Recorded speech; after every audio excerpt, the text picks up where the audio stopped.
It's 6 o'clock, I'm Jessica Cooper. The headlines: Penn School won't reopen, claims homelessness in Milton Keynes is greatly underestimated, and new free schools announced for the three counties. BBC Three Counties Radio. The fight to save Penn School near High Wycombe in Buckinghamshire has been lost. Parents were hoping a buyer would be found to keep the special school open. It went into administration in July, just 2 weeks before the end of term. Our reporter Catherine Boyle has been following this story. Parents tried to raise £1 million to keep the school open for almost 80 deaf and autistic children who attended. Since its closure, they've been struggling to find suitable school places elsewhere. Some have waited in the hope that the school will reopen. The administrators, Deloitte, confirmed yesterday evening that they've not been able to secure a viable offer for the school as a going concern. A Milton Keynes charity claims the homelessness problem in the town is being greatly underestimated. The council believes there are 24 confirmed rough sleepers, but Help Our Homeless MK says it's near 150.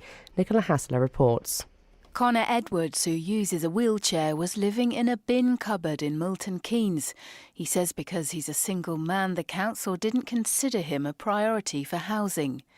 Janet Paddison from Luton is being housed with her 4-year-old daughter in a hotel in Milton Keynes, but she's due to start school in Luton this week. And 19-year-old Abby Reynolds is 28 weeks pregnant but sofa surfing because the council can't find her a home anywhere near where she lives. NHS staff are to be offered health checks to try to cut absence rates. Staff sickness is thought to cost the NHS in England almost £2.5 billion a year. The BBC has learned that the government will announce significant changes today to its proposed rules for the referendum on Britain's membership of the European Union. Many Conservative MPs have complained that plans to suspend laws stopping ministers using public money to campaign in the final month of a referendum would make the poll unfair. 3 new free schools for the three counties have been approved by the government. They include a new secondary school for Luton and several primary schools in Hertfordshire. Our political reporter Paul Scoynes has more. St Anne's High School for Girls will open in Luton in 2017 and take 750 students when full, specialising in sciences, technology, engineering and maths. 2 religious schools are planned for Hertfordshire, the Hearts International Christian School in Welwyn Garden City, taking 630 4 to 11-year-olds, and the Jewish Yavneh Primary School in Boreham Wood, set up by the Yavneh College Academy. The 3 schools are among 18 being announced across the country by the Department for Education. In sport, Luton Town are through to the second round of the Johnston's Paint Trophy after last night's 2-1 home win against Leyton Orient. Danny Green opened the scoring in the first half with a late goal from Stephen O'Donnell. And the weather, some sunny spells this morning with scattered showers developing later, some heavy showers with the risk of thunder, highs of 18 degrees Celsius. Get the latest news and sport online at bbc.co.uk/3 counties.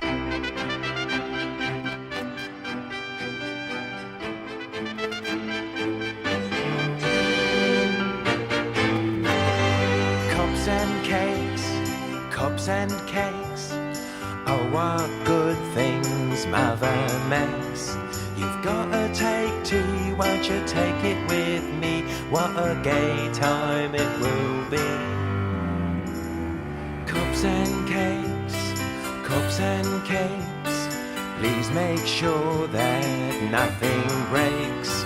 The china's so dear and the treacle's so clear, and I'm glad that you are here. Milk and sugar, bread and jam, yes please sir, and thank you ma'am, here I am.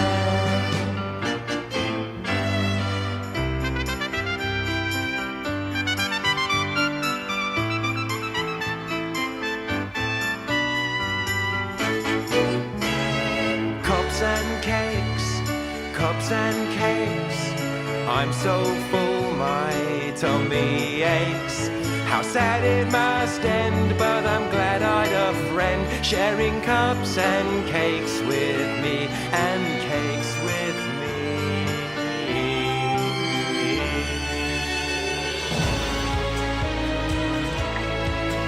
me. Residing in the Where Are They Now files. 03459 455 555. Iain Lee, BBC Three Counties Radio. I've got a What's the Story Morning Glory for us to play. So I've actually looked at the papers today. The paper boy did a hit and run. Instead of, I don't know, ringing the doorbell and letting us know he was there, he just kind of snuck up ninja style, dropped his load, and then scooted off. And the reason he did that, he was late. That's why he did it. It was late. Speaking of ninjas, my boys weren't very well yesterday, so I bought some comics, to kind of shut them up. And one of them, hang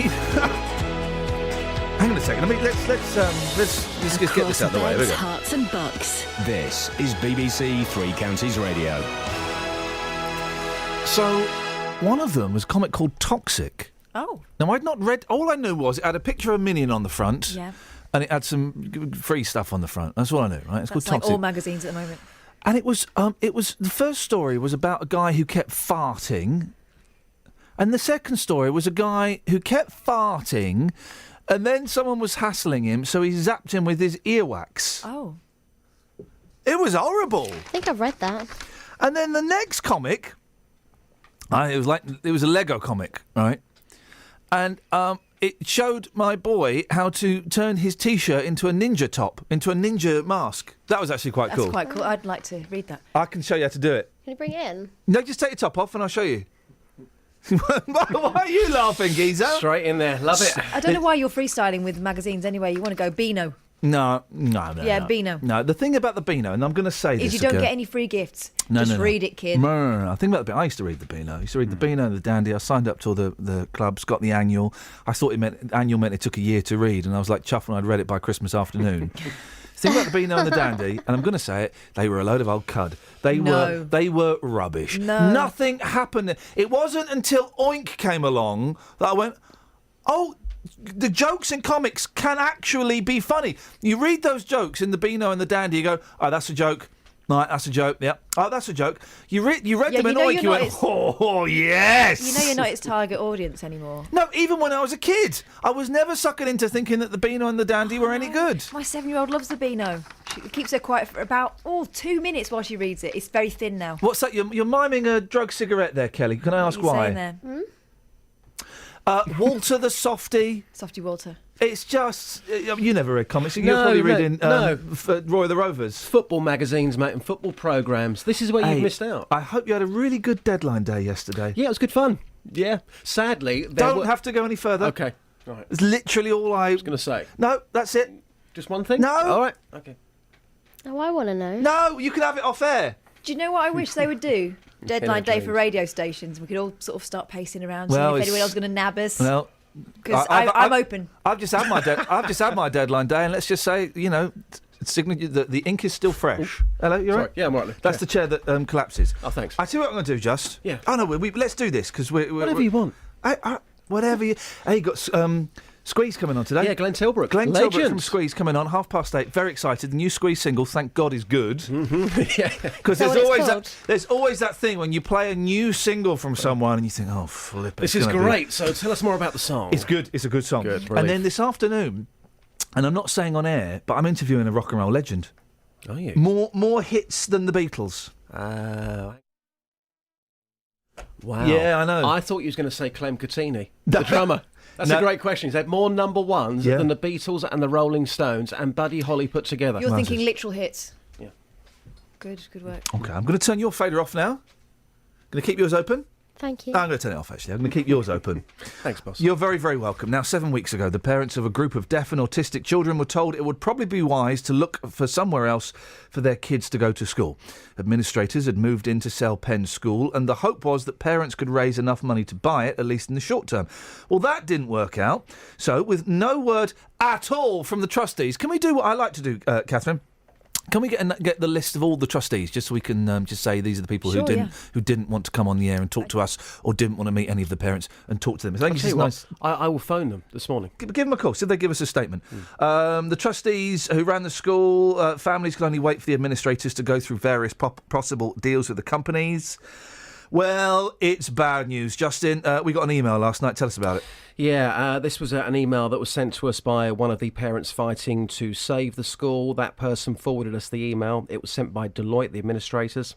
The administrator said, "We are unfortunately not able to secure a viable offer for the school as an ongoing concern." Now, they say as well they will be issuing a full press release this morning to the media, but that's it. So now the school will be sold to the highest bidder. Penn School is unfortunately no more. When I found out about this last night, I'll be honest with you, we're meant to be impartial, but I was absolutely gutted. They've been giving us the runaround. The families have had a tough time, haven't they? Absolutely. 60 children were due to be going there in September, which of course is now. A lot of them were hanging on. So, according to our figures, around 40 of those children, we believe, still haven't got a place for them to go to school. Some teachers, all the teachers have lost their jobs. Some have lost their homes as well, because some lived on site, didn't they? Some of the carers. They did, and of course, at the time, we spoke to parents live outside the school on the last day of term. They were told, well, if you go and take another job and Penn School reopens, you could be in breach of contract as well. We were told that on the actual morning. Brilliant. So, it's been a horrible experience for guys. them, because they loved working there at the school. They loved the children as well. And, of course, the Penn School will be no more. OK, well, if you put in a call to the trustees later on, we'll get the list of the names of all the trustees who refused to speak to us so far, refused to speak to the parents, refused to look them in the eye. But you had an email from the administrators a couple of weeks ago that you were keeping confidential, but you can tell us what that email said. Yeah, we can now. I went to a meeting with the parents. I managed to get into that meeting again with Deloitte, the administrator, and he said to me, look, we've got confidential information here. You shouldn't be at this meeting, even though the parents invited me. They want to be there. So I said, look, OK, let's stick to the deal here. We'll keep this confidential. But what happened was that they had 6 interested parties to buy the school. Yep. That then went down to 1. And they were hopeful of a deal, but what they were hoping was going to happen was that business, a commercial business, would have had to have been turned into a charity to have bought the school at a lower rate. Okay. So they were hoping to do that deal. That was the last offer on the table. That was the last chance saloon. That, unfortunately, for whatever reason we don't know, hasn't worked out. Have you got the trustees' names, Catherine? No, I'm finding it really hard to...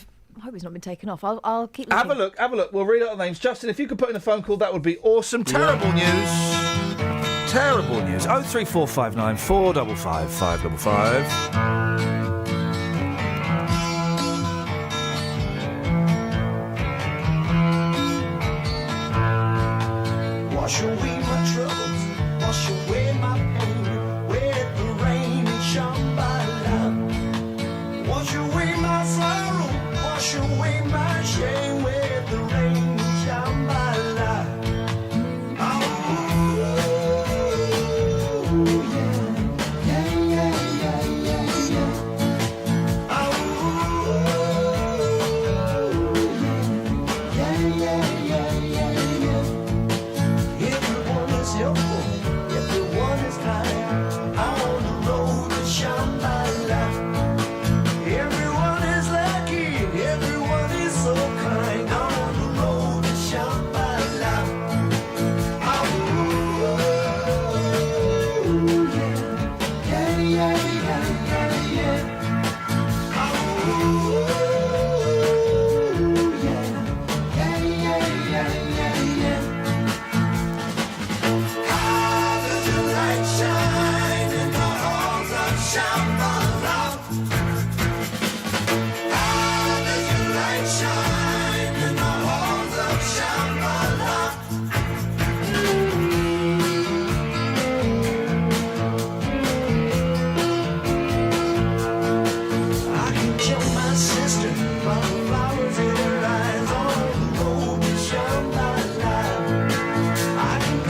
Come on.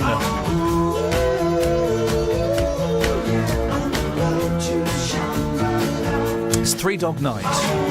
Shambhala. Shambhala. That's a song they recorded in between doing massive amounts of cocaine. Oh, yeah. Those guys.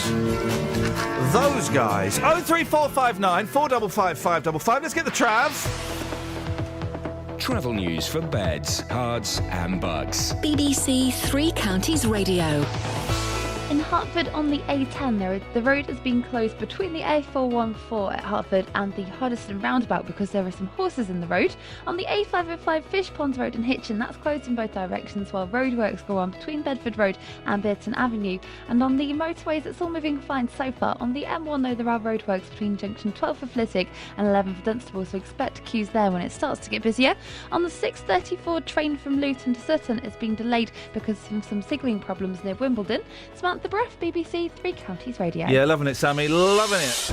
I didn't listen, but the vibe that was she was emanating, sexy lady emanating such a vibe. If that's not a song, if that's not a lyric from a song about sexy lady emanating vibes, then man alive, I'm going to build a time machine, go back to 1973 and get funky now. That's what's going to happen. These are the headlines on BBC Three Counties Radio. After weeks of uncertainty, it's been confirmed that Penn School near High Wycombe won't be reopening. And a Milton Keynes charity claims the homelessness problem in the town is being greatly underestimated. If you've missed any of the programmes here on BBC Three Counties Radio, you've missed things like this. So we're now in 1996. The Stone Roses get back together to headline the festival. They end up playing their worst gig of all time. But there is a way you can hear it all again. Warning, you are losing vast days of your life to the after effects of heavy drinking. bbc.co.uk/Three Counties Radio. You've been crowned the first ever World Masters champion in the over 80s category for the Scottish Highlander Games. That's right, yeah. Allowing you to listen to what you missed. What a way to open a theatrical hour here on BBC Three Counties Radio. bbc.co.uk/Three Counties Radio. What a mix of voices.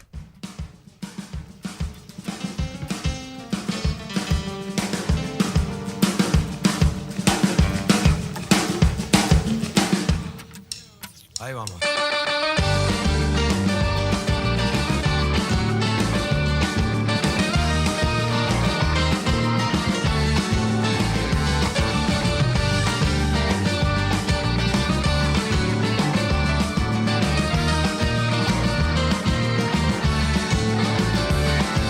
Déjame atravesar el viento sin documentos, que lo haré por el tiempo que tuvimos.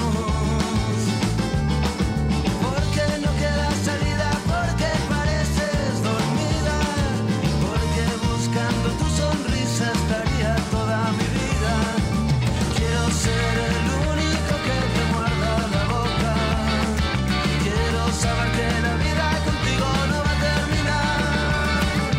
Déjame que te cierre esta noche los ojos y mañana vendré con un cigarro a la cama. Porque no tengo más intenciones que seguir bebiendo de esta copa que no está tan rota. Quiero ser el único que te muerda la boca. Quiero saber que la vida contigo no va a terminar. Porque sí, porque sí, porque sí. Porque de esta vida no quiero pasar un día entero sin ti. Porque sí, porque sí, porque sí. Porque mientras espero por ti me muero y no quiero seguir así.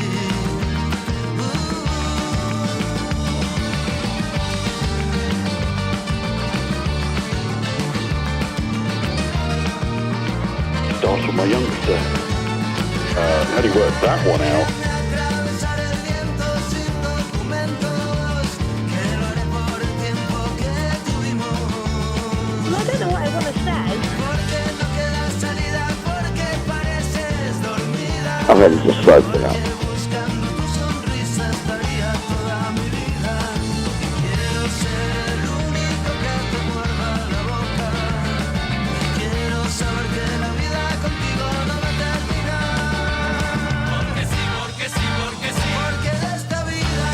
I Am Broken Britain.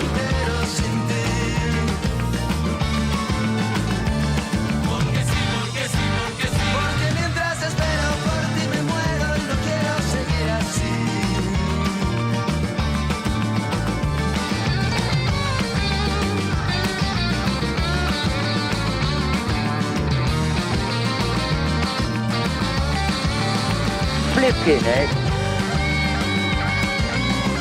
Who's that? Who the hell is Ginger Baker?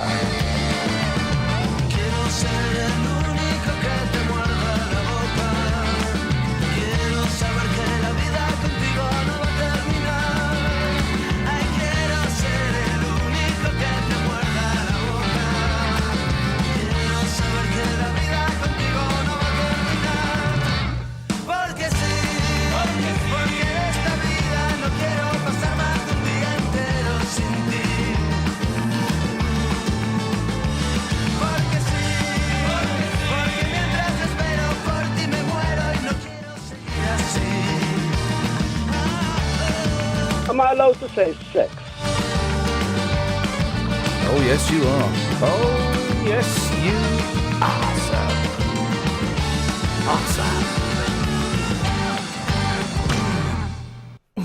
Feel really randy after that. Need to calm down, though. Got a guest on the line. Aylesbury Vale District Council is hoping to become the first council in the country to launch its own online community lottery. The weekly draw could raise money for local groups, with a jackpot of up to 20 grand. I'll have me some of that, please. Jane Mather is chair of Home Start Aylesbury, which is considering signing up to the Vale Lottery. She joins me now. Morning, Jane. Good morning, Ian. How does this work? Explain the thinking behind this. Well, obviously I can't represent Aylesbury Vale District Council, but my understanding of how it works is they will set up the whole infrastructure, and charities are able to benefit in two ways. They could either sign up to run their own lottery, or they will also run the lottery, and then money that they raise will then go to good causes.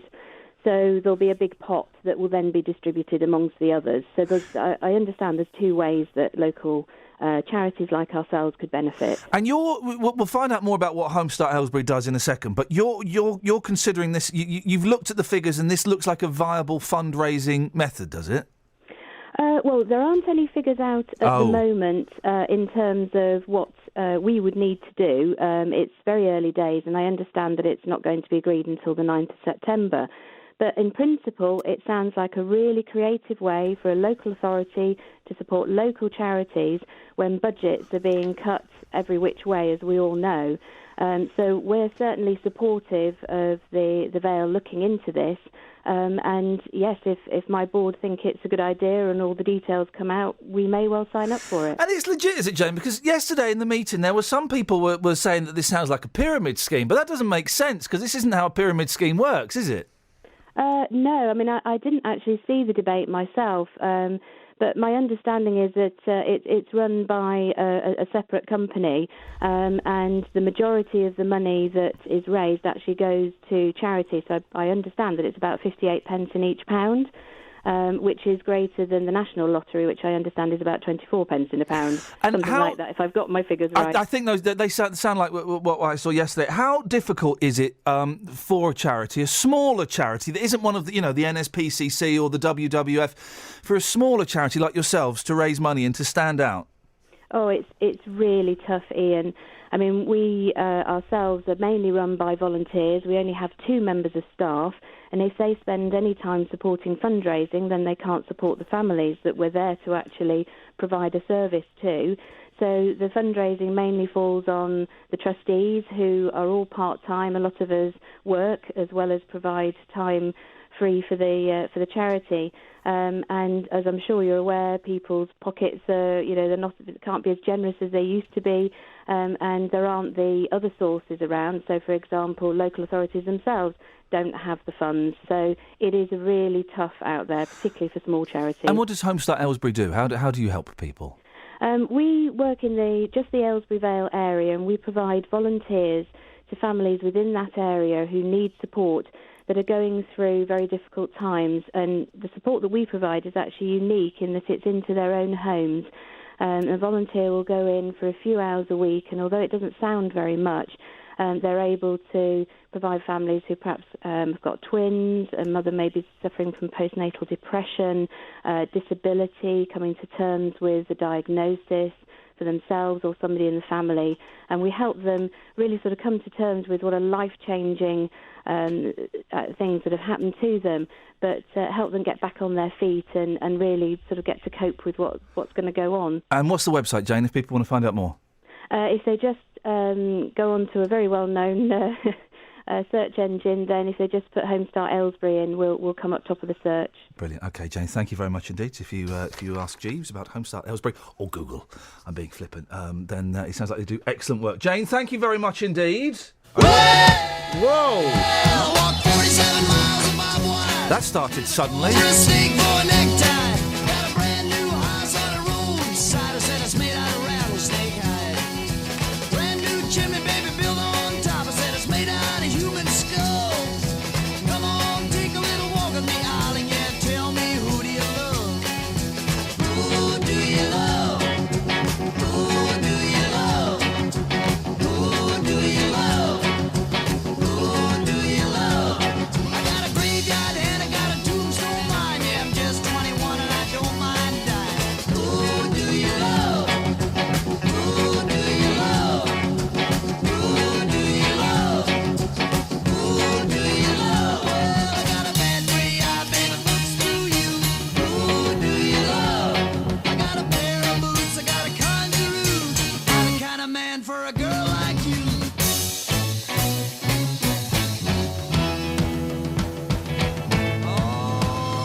Get me the phone number for Channel 5. I've just come up with a show title that I can't say on the radio. They would probably do it. Lesbians and Asbians. No, stop it. Okie dokie. Travel news for beds, cards and bugs. BBC Three Counties Radio. In Hertford, the A10 is closed in both directions between the A414 at Hertford and the A10 at the Hoddesdon roundabout. That's because of some horses that are in the road. In Aylesbury on the A41 Gatehouse Road, there's roadworks at Gatehouse Way, so that might cause some delays later. And in Chalfont St Peter on the A413, there's roadworks at the junction from Mixbourne Avenue, so that is also likely to get busy when it starts to get into the morning rush. On the motorways, the M11 northbound has a lane blocked because the bus is broken down at junction 6 for the M25 to 7 for Harlow. And on the train departure boards, there are no major delays at the moment. Smart the breath, BBC Three Counties Radio. Thank you very much. So Adam is Iain, I'm listening out. I'm trying out. Oh, he's trying us out. Oh. I'm trying out the Rabbit Hole Live. What do you... what? This must be what I believe is called a typo. What do you take to be so lovely in the morning? Does he mean lively? He would have to mean lively. Wouldn't he? Lonely? Well, very Across lonely. beds, cards and bugs. This is BBC Three Counties Radio.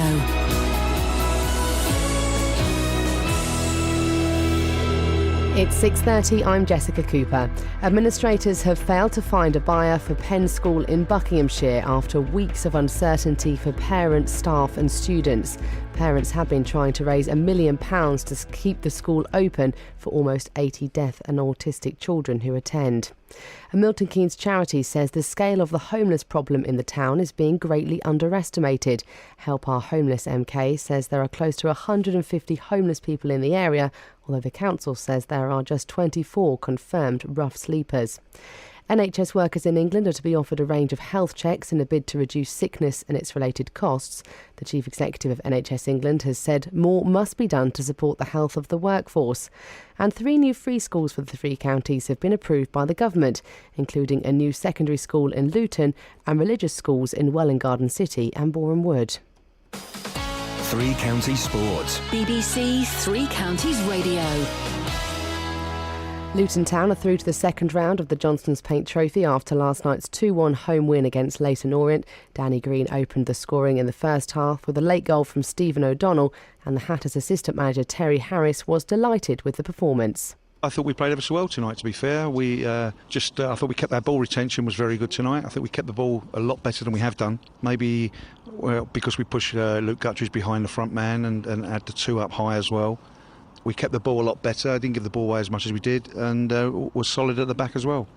It was a busy transfer deadline day for Watford yesterday. Jeff Doyle has the details. Young Belgium under-21 international striker Obi Uller signed a 5-year deal from Bruges. Midfielder Adeline Guardiola agreed a 3-year deal from Crystal Palace after 2 loan spells last year. And Colombian international forward Victor Ibarbo signed a season-long loan from Roma. Matej Vidra, Gabriel Angela and Miguel Leun all left on season-long transfers to Reading, QPR and Porto respectively. Andy Murray is through to the second round of the US Open, beating the Australian Nick Kyrgios 3 sets to 1. Murray goes on to face Frenchman Adrian Manarino in round 2 on Thursday. And in boxing, the WBO World Middleweight title challenge between Hatfield's Billy Joe Saunders and Andy Lee on Saturday the 10th of October has been postponed after Saunders received a cut eye in sparring. Saunders says he's frustrated that the fight has to be delayed again, but there's nothing he can do. BBC Three Counties News and Sport, more at 7. Local and vocal across beds, hearts and bucks. This is Iain Lee. BBC Three Counties Radio. I meant to play. That's Kelly, great to have you back, by the way. Thanks, player. Really, if you missed... OK, let's do this seriously. Well, I'm going to do this now, Kelly. And I'll tell you why I'm going to do it now after I've done it. What, Kelly it's Betts, 6:30 and I was listening. That was the reason, yeah. OK. Yeah. Kelly Betts did a show on Bank Holiday Monday at 6 o'clock. You can listen again on the iPlayer. It was We'd really like good. to apologise for that. No, Is it was not good. that? Oh, we usually start I was an apology in bed, that way. I was in bed at 6:11 on Bank Holiday Monday, listening to boring radio, being boring about boring news, probably talking about, I don't know, war or something. And I thought, I was on Twitter, I thought, Kelly Betts' radio show's on, isn't it? I go, listen to that. And I was just like, oh, that good music. Good music. What about the talking bits? Yeah. So, if you want to listen to it, the BBC iPlayer function, I don't know what the I stands for. Information technology. And you can listen to it, and it's good music. Oh, it's good music. It's good music. Thank you for that face, for saying it all really quick when no one is listening. You're very welcome, Kelly. Did you hear Justin? I heard about 2 or 3 minutes, and wow, that much, huh? Before we switched off. Great much. Great mates. No, I heard about 2 or 3 minutes, and what I heard I thought was very, very good. Which bit did you hear? Was it a songy bit or a talky bit? I heard a bit of both. I heard the Jam going underground. I heard Kelly saying, "Here's the Jam," and going underground. And then and then she played this really weird record by the Kinks, which I have to say I absolutely love. So fair play to Kelly Betts. Well done. Paranoia, The Destroyer by the Kinks. I'm gonna say from I can't remember if it's I'm gonna say 1978, 1982. If you listened, think visual. If you really listened. Think visual. Know. 1982 then. Well, you didn't say what year the song was from. Yeah, you said I did. No, you didn't. Yeah. 82 then. Yeah. 82. No. 4. Hang on a minute, Justin. I'm just saying numbers to a short girl. 84. You don't remember? You're googling it. Look. No, I'm looking back through what I did. I've got something you can look back through. It's that. No. Justin. I was going to say what she should have said was, "This is the Kinks from the Come Dancing era. Let's take you back to the 80s." Well, Justin. That's how you do it. Yeah. Anyway, listen. We're here for this.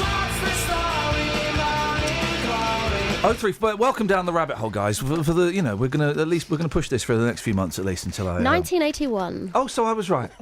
So pre-cum dancing. Because you said 3. Pre-cum dancing. That was 84, mate. So this is the part of swap that chair because that's the chair I had. Yeah, I know. This is the part of the show where I read a headline and you have to try and tell me what the story is. You have to tell me, what's the story, Morning Glory? Yeah. Perv cop sting trap. Oh. Oh, no, hang on, that's the wrong one. That's about a paedophile police officer. No. OK, here we go. Bowel movement. Bowel movement. Now, I tell you now, there's so much in this story. The main thrust of this story is... Do you know it? I think I do. All right, stay there then. Kelly Betts, you come in first. I was just thinking, please don't go to me first. Wow, that's weird, because I came to you first. I know. Deal with it. Trippy. Bowel movement. Bowel movement. 03459 455 555 if you want to play along. It's about a guy called Jack Bowell. Oh, I like the name. Like Jack Bauer. For 24. 24. I've gone for a 24. Who... That's a number 2 and a number 4. Is starting a protest against outside toilets by weeing in the street. Wowzers. OK. Alone. Let's see. At night. Is that your final answer? Yeah, why not? Kelly, I'm afraid. Where did they all come from? Oh, Just walked in and started booing me. They So are not weird. happy with that. Let's go to Justin Daly. Justin? Yeah, I think I got this one. Movements. He knows. The show's getting way too slick for my liking. I think this is about a man who... Wait, is his name Jack Bowell? Because I've kind of just... Jack Bowell is not involved in this feature today. OK. This is, I think, about a man who does rude noises so powerful that they can move. They can move from town to town. They are that powerful. What do you mean they can move from town to town? What does that mean? I don't know what that means. Let's just Like say a right car? now that no, hang on. Let's just say right now that I wasn't feeling very well and I'm in Dunstable and that smell could travel to say Luton. Do you get it? Bowel movement. OK. So the smell moved. Yes. OK. That's. Let's see what the audience think.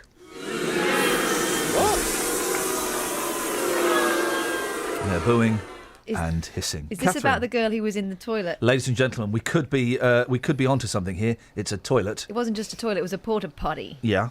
And as she was doing... How do you know this? Was this you? No. Okay. I don't do camping, you know this. Okay. So I think it was a festival or something anyway. So she decided to go. Those porta potties, they're convenient and everything and, better than a bush. So she goes in there and she's so engrossed in her toileting, she doesn't realise that while she is sitting on it... She's what? Sitting on it. Thank you. Outside... The toilet's been lifted and moved to another part of the site. It's like God playing those grabber things in the front of the arcades. Yeah, so someone lifted up the portable toilet on a crane. So she finishes, cleans up, comes out and thinks, "Hang on a minute, this isn't where I started." Well, the story is. By the way, let's just ask the audience what That they, is great. Congratulations, Catherine. That's called reading the papers. Got it correct. But it says here a woman was, quotes, teleported Yeah, I know. across a harbour in a portable loo when it was moved. That's not teleportation. No, that's not teleportation. No, there has to be some sort of defragmentation for Teleportation. teleportation, doesn't there? The audience are loving you tonight. You like clapping, don't you? Dealey? Yes, boss. Now listen, I don't watch television anymore. I'll tell you why, mate. Oh dear. Bit of feedback. My worst fear is The crowd- being in sorry. one of those portaloos. The crowd, if you're gonna leave, if you could just leave quietly, please. What I meant to play was this one. It was up my spine. Right. So, what the flipping heck is that? That's called unsightly gatherage. Oh, there's not a lot in the papers. Just saying that. I've only just seen them. I've seen some bits. Oh, what have you got for Justin? Because I'm Wellard. Right. Well, one of them's a bit sensitive, so I. Well, let's not send Justin out on something sensitive. We know he can't handle that. Can he hear us?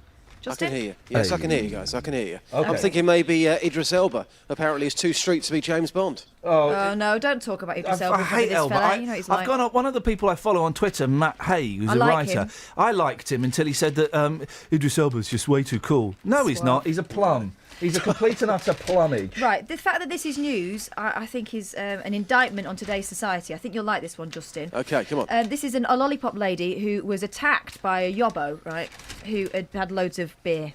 And she's made news by saying she doesn't want compensation for it. Wow, why? Well, she just says it's Would nobody's you fault. want It's just compo? one of those things. Here we go. Would you want compo if a yobbo... Compo yobbos. Compo yobbo lollipop bow. Can you take that to the streets, Just? Well, it's a simple yes. Yeah, of course. Yeah, I'll take it to the streets, no problem. Thank you, boss. Cheers. I'm playing sticks for you. Oh, mate, means a lot. Thank you, brother. Ta-ta. Bye. I'm sailing away, set an open course for the virgin sea, 'cause I've got to be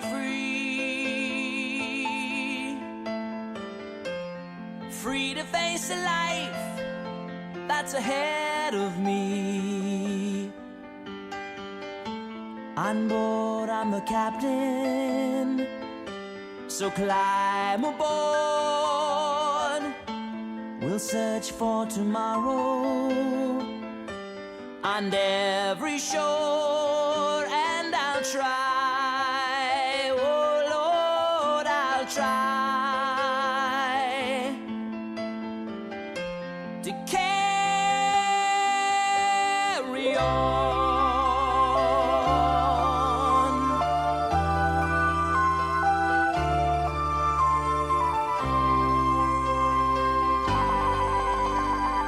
I look to the sea, reflections in the waves spark my memory. Some happy, some sad. I think of childhood friends and the dreams we had. We lived happily forever, so the story goes. But somehow we missed out on the pot of gold. But we'll try best that we can to carry on.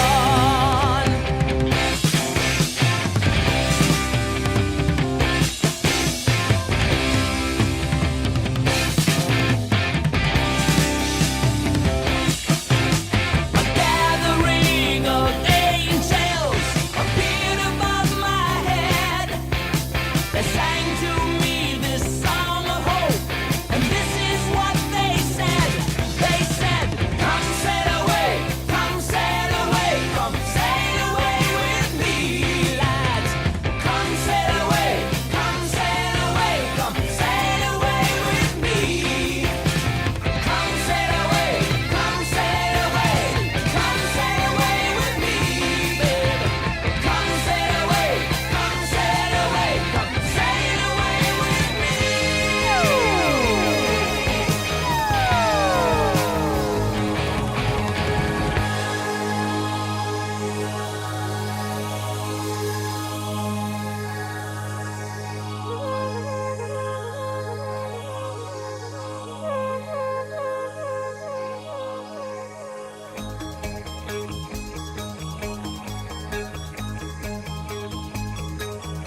Morning, Iain Lee, BBC Three Counties Radio.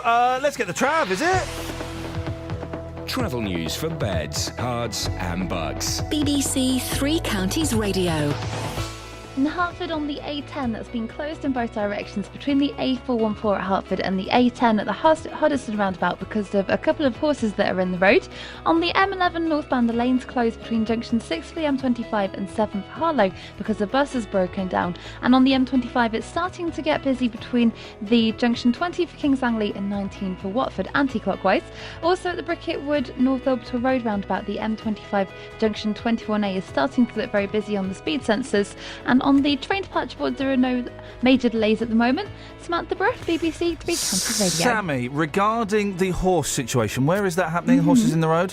It's in Hertford. Okay, Russ is asking on the line, on Twitter, any idea, do the police know when the situation might become stable? Didn't know. They've not said. They said it's been a problem since 4 this morning, though. They've been there quite a while. Okay, so there's no idea at all. I guess Russ is going to be driving through there. No idea at all. No indication of when that situation might become stable. I'm afraid not. Okay, Sammy, thank you very much indeed. Appreciate it. Take that gun away from that barrel. Leave those poor fish alone, for goodness sakes.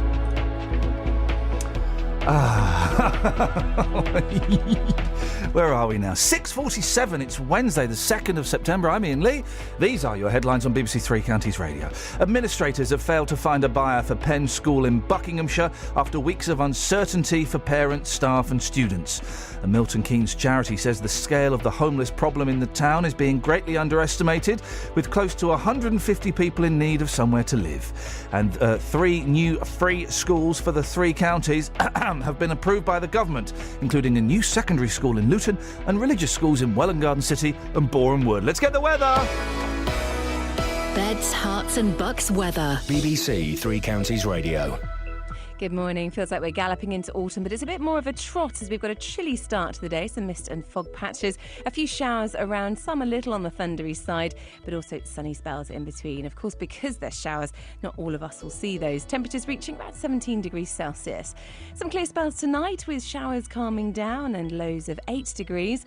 Tomorrow, a sunny start to the day. Well, sunny spells at least with some showers around, but cloud builds through the morning, and then we'll have some heavier showers later on. Not quite as heavy as today, though, and a bit more scattered with highs of 15 degrees Celsius, so feeling a little cooler. We have a northerly wind flow for this week, so it will be feeling a bit more chilly. Friday's looking quite wet, some showers on Saturday and dry and fine on Sunday. That's your latest forecast. On BBC Two. He contributed so much, shortening the war by 2 years. Good heavens. Alongside Alan Turing, Gordon Welshman was a World War II code-breaking genius. If people knew how absolutely he was the kind of spine of the entire Bletchley Park operation, then they would look at him in a completely new way. So what led to him being written out of history? It seems to me that some of the things have been kept secret too long. The Make It Digital season explores Bletchley Park, code-breaking's forgotten genius. Next Monday night at 9 on BBC Two and BBC Two HD.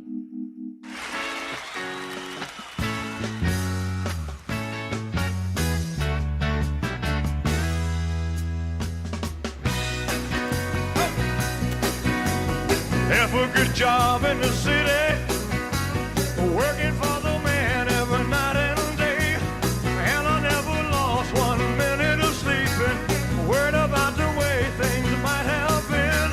A big wheel to keep on turning, proud Mary keep on rolling, rolling, rolling on the river, rolling, rolling, rolling on the river.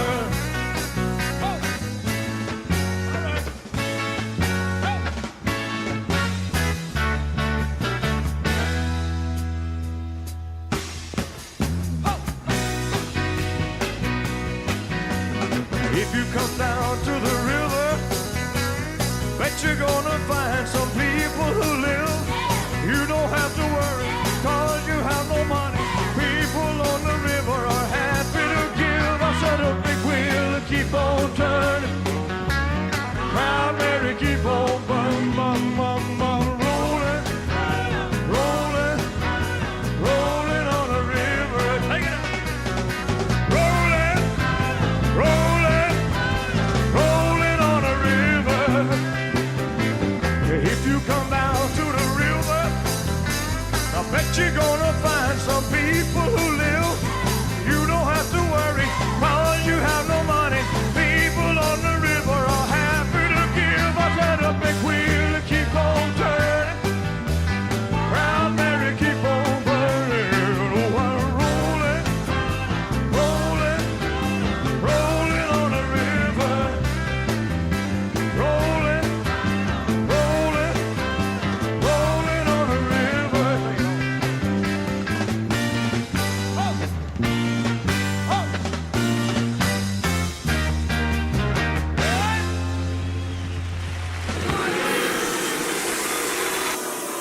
Gosh, Elvis not going down well there at the Las Vegas crowd. I think they were hoping for another key change. Tired of the fatitude. Get rid of the fatitude, Elvis. Hey, by the way, Fatitude is a great festival if anyone wants to go there and eat stuff. So, Prynark. Yeah. Prynark. Do you see what I'm doing here? Yeah. I'm changing the word by reading a headline. Horrified Adam Travers. Oh, that's what he says his name is. No evidence to back that up. He looks a bit like... Who's the ginger actor that played a Muslim? Oh, from Homeland. Yeah. Daniel Day-Lewis. Damon Day-Lewis. Damon O'Donnell. Posh Damon. Not that posh Damon. Damon O'Donnell. Damon. Who was going to be the next big thing. He was all... Damien Lewis. Yes. He was all set to be the biggest actor in the world. And then what happened? He got Cumberbatched and Elbert. He got Elbert out of the way. I think he's still doing all right. He's not number one. He's got very thin lips. Horrified Adam Travers bought some swimming shorts. Who says swimming shorts? I've never even heard the phrase swimming shorts. You'd say trunks, wouldn't you? I would say trunks, or I've started saying swimmers. Where's my swimmers? Oh. Yeah, I like my swimmers. I would never say swimming shorts, though. I mean, we'd all agree. Let's just go to our Kelly Betts correspondent. Kelly Betts, what's the latest on Kelly Betts? I wouldn't say swimming shorts. Thank you very much indeed. I won't say swimming shorts. I've never felt the need to say swimming shorts. From Primark. And discovered, you like this, Kelly? A packet of drugs in the pocket. Oh. Adam's girlfriend, Hannah Ewell. I'm suspicious. Why are they so keen to establish their relationship in the paper? Found 9 white pills. I mean, back in the day, I'd have... You'd have handed those straight into the police? Via my... yes. Found 9 white pills in an envelope in the buttoned back pocket of the Chinese-made clothes. Damned Chinese back pockets.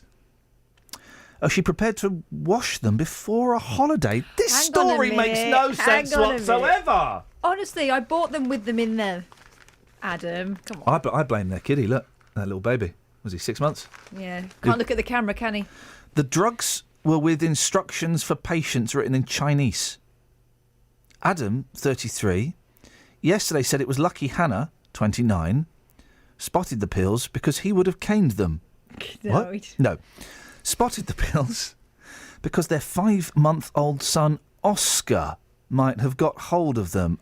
This Oscar character. He'd ordered them. Mm-mm. He added, I was really shocked. If the baby had got them, that could have been disastrous. It was also lucky we found them before going on holiday. Could have caused problems at the airport. Adam, who bought the £5 trunks from Primark in his hometown of Portsmouth, alerted the police. Oh, here we go. Oh, no, they're boring drugs. I mean, they're just medicinal drugs. All drugs are bad. Their test revealed the pills are a prescription antidepressant. Primark said an investigation had shown the pills were put in the shorts at the time of manufacture after being sent to an unapproved subcontractor in China. It added, as a result, we have terminated our relationship with the supplier. Oh, a source said... Now, this is the story. The last paragraph is the story. Not these chances with their pills and their babies and their holidays and their swimming shorts. Swimming. Oh, you can swim, can you? A source said the shorts were supposed to be made in a factory, but it appears they were secretly being made by prisoners in a jail. That's the story! Primark stuff being made by prisoners in a jail. Your swimmers could have been made by a murderer or a rapist. How does that make you feel as a person? Outraged. Disgusted. Keeps them out of their cells. No! Keeps them out of their cells, doesn't it? I don't want prisoners making my swimmers. You know they make your headphones on planes. No one uses the headphones on planes. I always take my own. What is it with the netting in swimmers? I don't know. What is the netting I don't require for? netting. Because the netting does... for a while, I thought the netting stopped it making them opaque. No, it's to stop you jangling around, isn't it? Well, I don't mind a little jingle jangle. Well, everyone else does. And also, you've got to put your hand down there to rearrange because you get caught in the netting, don't you? I don't know. It's like, you go... I don't tend to get caught in netting. Well, I tend to get caught in netting. Well, maybe you should be a little tidier. You all right, Kels? Yes, thank you. I'm just talking about news stuff to news, Jessica. Okay. Maybe do it after the show. You could close the microphone. Okay. or you could, focus on this. Don't matter. Anyway, why would you? I just don't like the net. I don't understand what the netting is all about. Well, like onions. Yes. There you go. It keeps my onions fresh. Now, this is a story that was in the papers over the weekend, and I didn't really read it properly then, and I'm not really going to read it properly now. Oh, there's a man blowing a didgeridoo at a pregnant woman's tummy. This thing about the snoring room. Yes. I sleep. That means a separate room. Yeah, I sleep in a separate room to my wife, primarily because I can't stand her, but also because I get up at silly o'clock. So she doesn't want to be disturbed by my alarm. I don't want to be disturbed by the kids. So we sleep in separate rooms. And the part of me thinks, oh, it's sad. The part of me thinks, oh, that is flipping brilliant, because then you've got the space to kind of stretch out. I imagine it's nice. Have you? I sleep with a snorer. Oh, you've got a spare room, haven't you? Nope. Can you not? I filled them with kids, stupidly. Can the kids not bunk up? They are bunking up. Well, then, can you? We've got a third room, but it's full of toys. Well, get the... Oh, for crying out loud. And it's tiny. I'm not sleeping in there. You can go in there.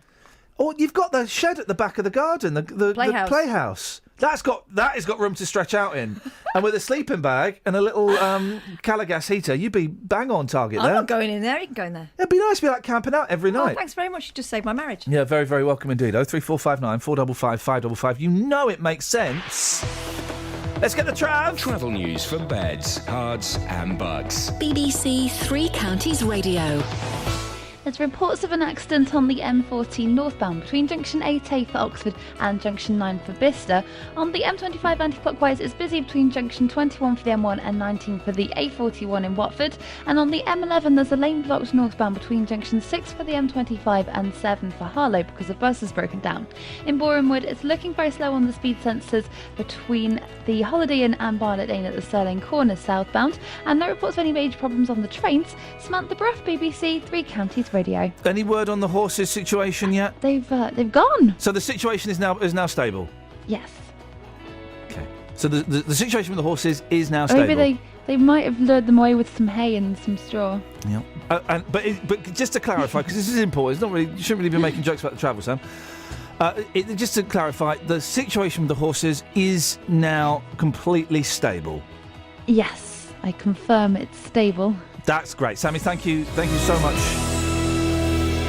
Thank you so much. I mean, really. Okay, separate rooms, a little bit of compo, and an update on Penn School. All of that and much, much less coming up after the news. Local and vocal across beds, hearts and bucks. This is BBC Three Counties Radio.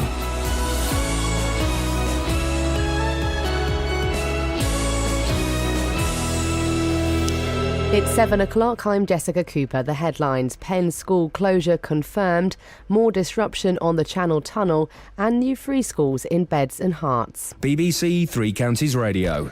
It's been confirmed Penn School near High Wycombe in Buckinghamshire won't reopen. Parents were hoping a buyer for the special school could be found after it went into administration in July, just 2 weeks before the end of term. Our reporter Catherine Boyle has been following this story. Parents tried to raise £1 million to keep the school open for almost 80 deaf and autistic children who attended. Since its closure, they've been struggling to find suitable school places elsewhere. Some have waited in the hope that the school will reopen. The administrators, Deloitte, confirmed yesterday evening that they've not been able to secure a viable offer for the school as a going concern. A Milton Keynes charity claims the homelessness problem in the town is being greatly underestimated. The council believes there are 24 confirmed rough sleepers, but Help Our Homeless MK says that number's nearer 150. Nicola Hassler reports. Connor Edwards, who uses a wheelchair, was living in a bin cupboard in Milton Keynes. He says because he's a single man, the council didn't consider him a priority for housing. Janet Paddison from Luton is being housed with her 4-year-old daughter in a hotel in Milton Keynes, but she's due to start school in Luton this week. And 19-year-old Abby Reynolds is 28 weeks pregnant but sofa surfing because the council can't find her a home anywhere near where she lives. NHS staff are due to be offered exercise classes such as Zumba and yoga and healthy food in a bid to keep them fit and in work. Staff sickness is thought to cost the NHS in England almost £2.5 billion a year. Thousands of passengers trying to use rail services through the Channel Tunnel faced more disruption last night. Eurostar has had to cancel 2 services today. Frankie McCamley reports. Trains in London, Calais, Brussels and Paris was stopped from around 10 o'clock last night until 2:30 this morning. Eurotunnel says groups of migrants were blocking the tracks, which are used by Eurostar and freight train services. Up to 2,000 passengers were affected as all 6 Eurostar services running at the time had to be stopped. 3 new free schools for the 3 counties have been approved by the government. They include a new secondary school, St Anne's High School for Girls in Luton, 2 religious schools in Hertfordshire, the Hearts International Christian School in Welwyn Garden City and the Jewish Yevne Primary School in Boreham Wood. In sport, Luton Town's 2-1 home win against Leyton Orient has seen them through to the second round of the Johnson's Paint Trophy. Danny Green opened the scoring in the first half with a late goal from Stephen O'Donnell. The weather, some sunny spells this morning with scattered showers developing later, some heavy showers with risk of thunder, highs of 18 degrees Celsius. Get the latest news and sport online at bbc.co.uk/3 counties. You're an idiot. Still trying to find that kid. And boy, and he must be about 18 now, so I am well within my rights to do pretty much anything I want. Karate style. I'm going to karate that kid. I'm going to karate him to the ground. You can't karate kids. I can karate kids. You can't karate kids. Remember that fella, right? You see all these kids going to their karate lessons at the youth centre and at the church. At the church, flipping heck. And they're all kids. Remember, and I said, all kids that do karate, I could have them in a fight. And then there was this fella got in touch, said, my boy, he's like 9 and he's a black belt. He was giving it all that. Yeah, he'll have you. I was like, come on then, sunshine. Where's the 9-year-old with the black belt? I haven't seen him anywhere. I haven't seen him He's not out there, is he? No. Any 9-year-old with a black belt, I would totally destroy. Totally. I don't know, they've got a low centre of gravity. Oh, mate. They probably have you. Not a chance. For a start, having 2 young boys, I know where their tickle spots are. I know where tickle spots are. I would destroy those suckers. You can't tickle a 9-year-old ninja. Always happy to fight any children that want to have a... I'm happy to do that. What about their dads? That's come on now. Now that's stirring now. That's unpleasant. Glenn Tilbrook's coming on at 8:30 from Squeeze. Very, very excited. Very excited. Although I've sent Dealey out on the streets to talk about it, so, I'm worried what he might come back with. If you want to take part in the show, 03459 455 555. Across beds, hearts and bucks. This is BBC Three Counties Radio. People know... thank you, Celez. Celez really enjoying the show, because Celez used to hate the show and he's loving it now. Thank you, mate. He's fulsome with his praise. We have. It's always good when we turn somebody, Celez, and I think you've been turned. Math also loved the Stick song. Oh, nice Loved one, Math. it. Thank you, Math. Excellent. Good work. But the rules, the rules to the show are you can call in about anything. We sit here and we talk rubbish. Sorry, but you can call in about anything you want. So that's all groovy, man. Yeah. Any texts? Yeah, we got some texts. Hey. Apart from the praisey ones, which are always lovely to receive, but it gets a bit embarrassing to read them all out. Hey. Peter in Walmer Green says ha. So I have no idea what that means. And Peter, is Peter all right? Because his texts are always a little bit whimsical. I'm worried that we're, he's off with the fairies, because he used to call in all the time to have a good old whinge, and now he just sends in mysterious texts that make very, very little sense. Yeah. Shorthand for his thoughts. Wendy says, I think the Penn School thing is a sneaky cover-up. I think they just want to sell the land. Grr. WT flip? No, that can't be true. Oh, well. We'll soon find out what's been going on, though, because we're not going to leave it. And we're going to speak to someone now. Almost 2 months ago, the families of a group of deaf and autistic children were told it would probably be wise to look for somewhere else for their kids to go to school. Administrators had moved in to sell Penn School, and the hope was that parents could raise enough money to buy it, at least in the short term. Well, that didn't work out. So, with no word at all from the trustees who ran the school, families could only wait for the administrators to work through various possible deals with companies. Well, we got word last night that the negotiations are over, the deal is off, and Penn School is closed for good. Well, Amanda Burgess is one of the mums who's been fighting to save it. Morning, Amanda. Good morning, Iain. Sad news. Yeah, absolutely devastating news. Yeah, really sad. I guess, we kind of knew this was going to be the outcome, didn't we? Well, 2 weeks ago... Or were you still hoping? Yeah, 2 weeks ago when I was on the show, I was quite emotional because I just felt at that point it was lost. But, then there's always hope until you get the no. And the other thing is, it's just so many of the children still without a school place. You look on Facebook and at the messages, and you look at the emails that I'm getting from some of the parents, desperate now as to what on earth they're going to do. They were really holding out for Penn to reopen in some way, shape or form, and they just do not know what they are going to do.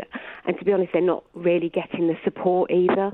And actually, I heard yesterday that some ex-members of staff are still helping parents and families to get placements and to fight their local authorities and to get what their children absolutely deserve and should have. And it's disgusting that we're Could here. you do me a favour, Amanda? Yeah. Every time we do this story, we get a grumpy old git called Les texts us in, right? Yeah. And every time he just says, boring. Yeah. Can you try and explain to Les, and it's only a minority, but why this whole thing is so important to you? Explain the situation with your boy and just the difference that Penn School made to your boy's life and to your life.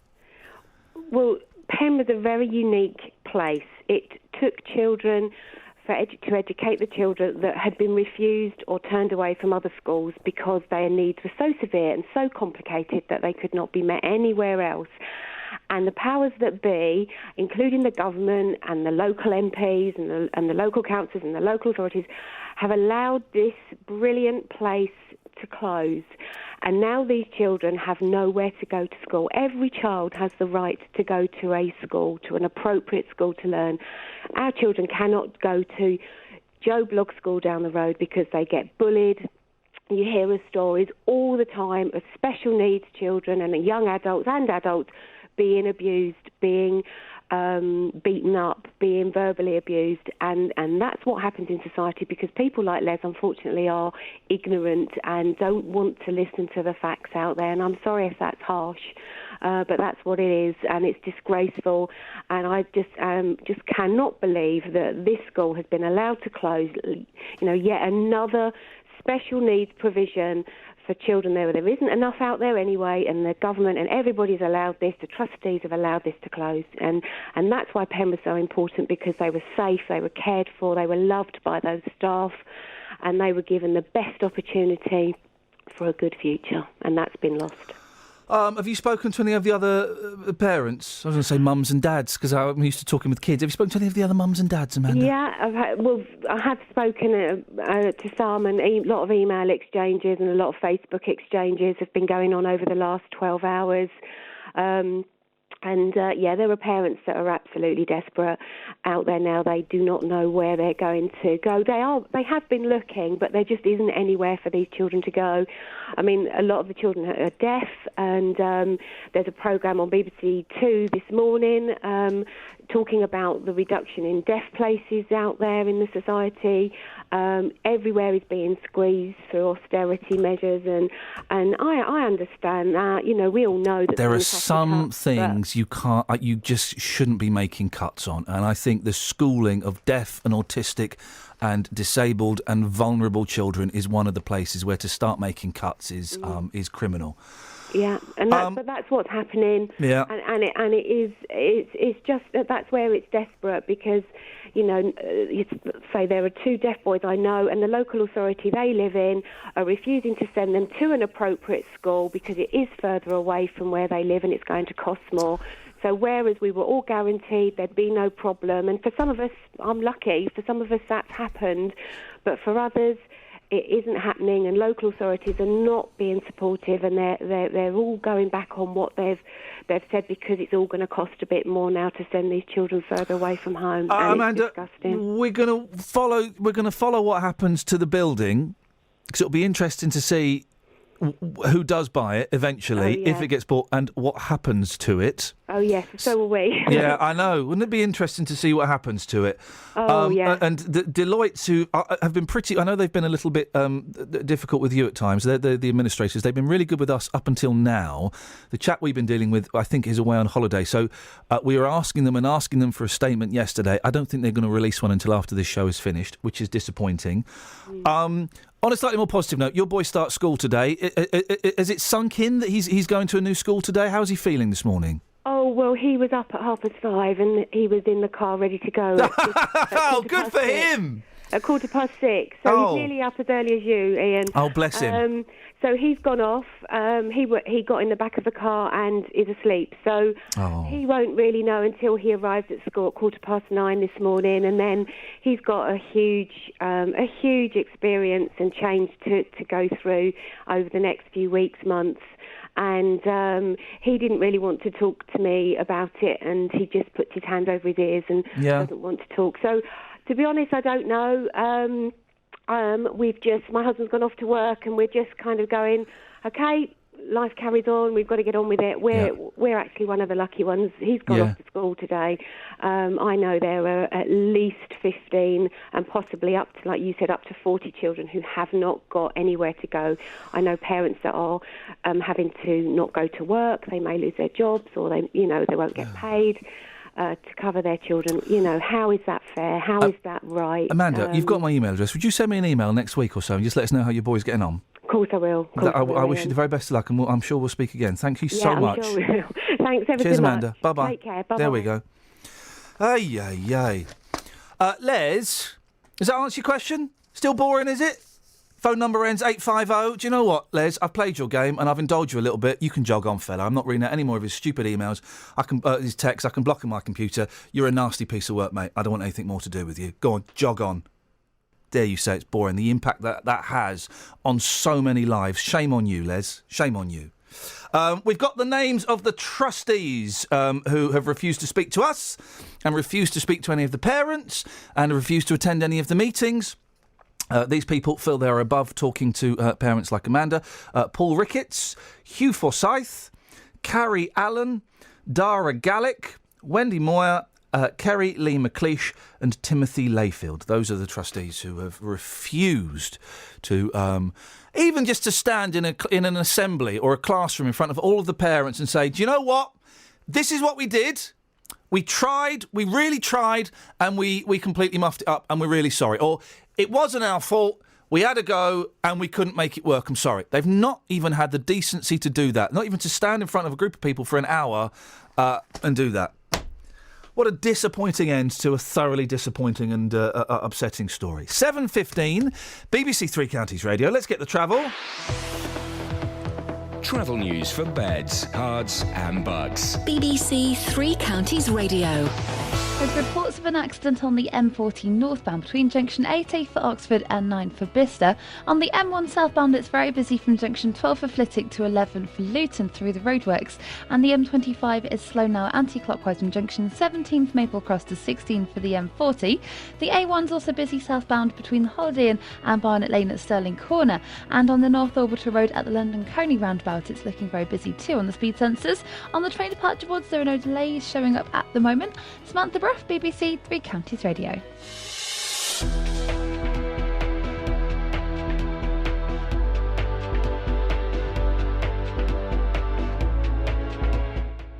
$7:15, it's Wednesday the 2nd of September. I'm Iain Lee. These are your headlines on BBC Three Counties Radio. After weeks of uncertainty, it's been confirmed that Penn School near High Wycombe won't be reopening. Milton Keynes charity Help Our Homeless says close to 150 people are in need of housing in the town, but the council is greatly underestimating the scale of the problem. And 3 new free schools for the 3 counties have been approved by the government, including a new secondary school in Luton and religious schools in Welwyn Garden City and Boreham Wood. Excellent, more segregation. irrigation for our kids. We've had a brilliant summer of cricket. That's Edson Court, it's all over.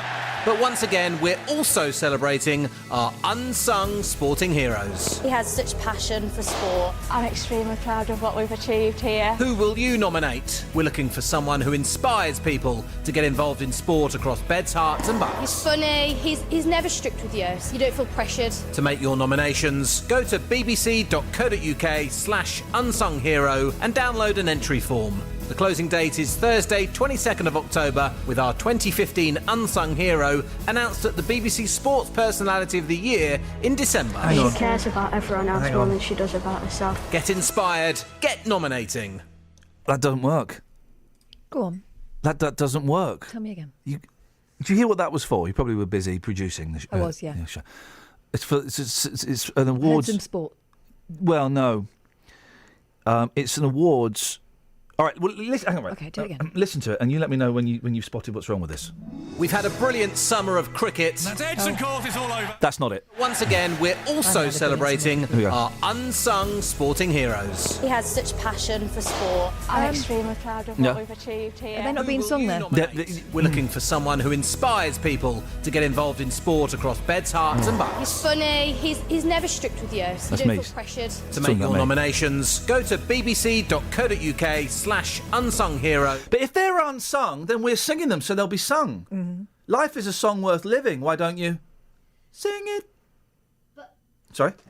They're unsung currently. Yeah, so then they'll be sung. So I then heard they're them being heroes. sung there. I So heard then- them being sung. So 'Cause you're one guy's voting funny. for someone to become a hero? Exactly. Yeah. Was that fair? We don't Yeah. vote for our heroes. Our heroes are just born.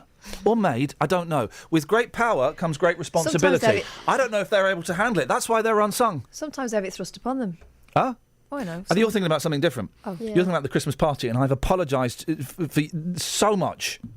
Did you apologise to everybody though? I Because sent an email. I'm not going to one of those Christmas parties again. I'm not, for many reasons.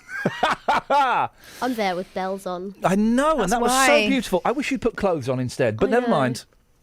At least we Tinkle, had it tinkle, coming. tinkle, tinkle, little star. Well, yeah, oh, Catherine. Dearie me. Anyway, So those heroes are going to be sung. They're going to be sung heroes by the end of that. Well, no, I don't approve of that. what about if they were singing you? Eh? If they were singing you? Singing you? What does that mean? Well, those heroes are getting sung. What about if they sung I've got awards. I've got $1 in the bank. I need to get that changed, actually. I'm doing all right. Okay, well, good for you. I'm doing all right. Been on telly. When? Long time ago. I've got them on VHS tapes if you want to borrow them. I did Look East once. I was on twice. Trisha. What were you on Really? Trisha for? I asked a question. What did you work at? Really? Wow. Stop the show. Hang on a second. You're on... Now, Trisha, when she was on ITV or Channel 5? ITV. Proper Trisha. Proper Trisha. What I like to call Trisha. Trisha Classic. Mm. Okay, what was the theme? Can't remember. It was some dad who his daughter was like, "Hey, you're my dad. Where have you been?" And he's like, "Oh, I've got so many kids." No, because I can't be bobothered. We know where he's been. And who did you ask the question to? The dad. This is going to be awesome. Get Kath. Right, let's role play. Kath, you be Trisha. 40. Okay. You be Trisha, and let's reenact the scene. Away you go. So, Wayne, you spent all this time being a man but not being a father. Has anyone got any questions for Wayne? Yes, I Small do. person on the front row. Hello, Wayne. What about the rest of your kids? Wayne got served. What was Wayne's answer? I've got too many. I've got so many of them. He was There's so many of them. Dunno. Wow. I was in the audience for Maury Povich. I love Maury Povich. He once did a whole programme called Midgets. Yeah, it's one of my lowest points. No, not that. That's good. It was one of my lowest points, and it pops up on a. I'm not going to even say what channel. It pops up on a channel from time to time. People go, "I saw you in the audience of Maury Povich." I booed 14-year-old crack addicts. Now. I mean, Now. 14. Now. They were disrespectful to their parents. Yeah, that's what you do when you're 14 and a crack addict. We were encouraged to boo them. Oh. I booed them so much, though, security said, "Sir, would you calm down, please?" Oh. Calm down. Calm down. Where were they from? Calm down.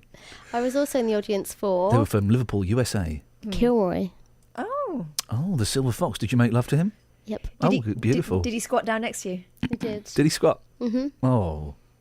I was in the audience for Family Fortunes, but we got moved along because we looked too cool. Okay. Have you ever been in the audience? I know it's an old classic, but do you know what? I don't mind prostituting myself out from time to time. Ever been in the audience for something? 03459 455. Do you mean on telly? 555. Yeah. Or No, just no. anything? I think we expand it. So really what you're asking is, what have you seen? Call me now. But you had to see it from an audience point of view, not from backstage. That's tomorrow's phone in. What have you done backstage? Oh, dear. Hey. I mean, that is gold. Steady. What have you been in the audience for? It's good. I like it. It's open-ended. It's massive. It is massive. Gaping phone in. Thank you very much indeed. 03459 455 555. Local and vocal across beds, hearts and bucks. This is Iain Lee. BBC Three Counties Here we Radio. go. A homeless charity says that Milton Keynes Council is greatly underestimating the scale of the problem there. The council says there are 24 confirmed rough sleepers, but Help Our Homeless MK says it's nearer 150. Well, Connor Edwards was until recently living in a bin cupboard. He was mugged twice and says because he's a single man, the council didn't consider him a priority for housing. He joins me now. Morning, Oh, no, hang on a second. Let me just see. It's Connor's... Oh, Connor's dropped off, I think. Is that right? Yes, Connor's dropped off. We'll try and get Connor back. In the meantime, let's go to Hannah O'Neill, the Cabinet Member for Housing at Milton Keynes Council. Morning, Hannah. Morning. How many homeless people are there? Well, in terms of street homeless, I haven't got those figures because I wasn't expecting to be asked about street homeless, to be honest. I thought we were talking about bed and breakfasts, which I cover within my portfolio. Okay, I just asked how many homeless there are. I've not been specific. You're the Cabinet Member for Housing, are you? Yeah, I absolutely am. So street homeless, unfortunately, falls under community safety. So I know what they're doing within the community safety team is a lot of work around street homeless to try and support people who are street homeless. But unfortunately, that isn't within my portfolio. But in terms of bed and breakfast, at the moment, our bed and breakfast numbers have jumped quite significantly. We're up to 148 families in bed and breakfast. Right. What can you do about it? It's a really good question, and obviously I've been on your programme before to talk about it because it's a real issue, and it's a real issue nationally. And it's getting worse in Milton Keynes, though, isn't it? It's getting worse in Milton Keynes. It's getting worse nationally. Yeah. There's been an Well, increase forget nationally. We're talking about Milton Keynes. What are you going to do about it? Okay, so just a couple of things that we've got coming online quite soon. We started to work with, or we will be working with St Mungo's Broadway, the homeless charity from London, who are going to provide 70 properties in Milton Keynes. So there'll be flats or houses in Milton Keynes. Didn't the Mungo's just close down recently? That was a different. It was a hostel for young people. So this is more focused on homeless families. Okay, but why did... Hang on a second. Why are we differentiating between homeless young people and homeless families? If a Mungo's just closed down and now you're working with Mungo's, that's a bit confusing. My understanding is that was a contract that St Mungo's, they no longer needed that property. They were able to deliver that contract without that property. That's not what they told us. Okay. My understanding is that's my understanding is that they didn't need that property. Right. But then what happened to those homeless kids? I'm confused. I'm really confused. Hang on. So one place closed down, but now you're working with Mungo's, and also you did come on before, and you had all these great plans of things you were going to do, and it's got worse. So it's going drastically wrong, isn't it? Well, one of the suggestions that we made earlier this year was that we were going to use our properties differently, and obviously that was stopped by opposition colleagues who decided they didn't want us to be doing that anymore, which is a real shame because actually we wouldn't have had any people in bed and breakfast at the moment if we'd been able to use that system.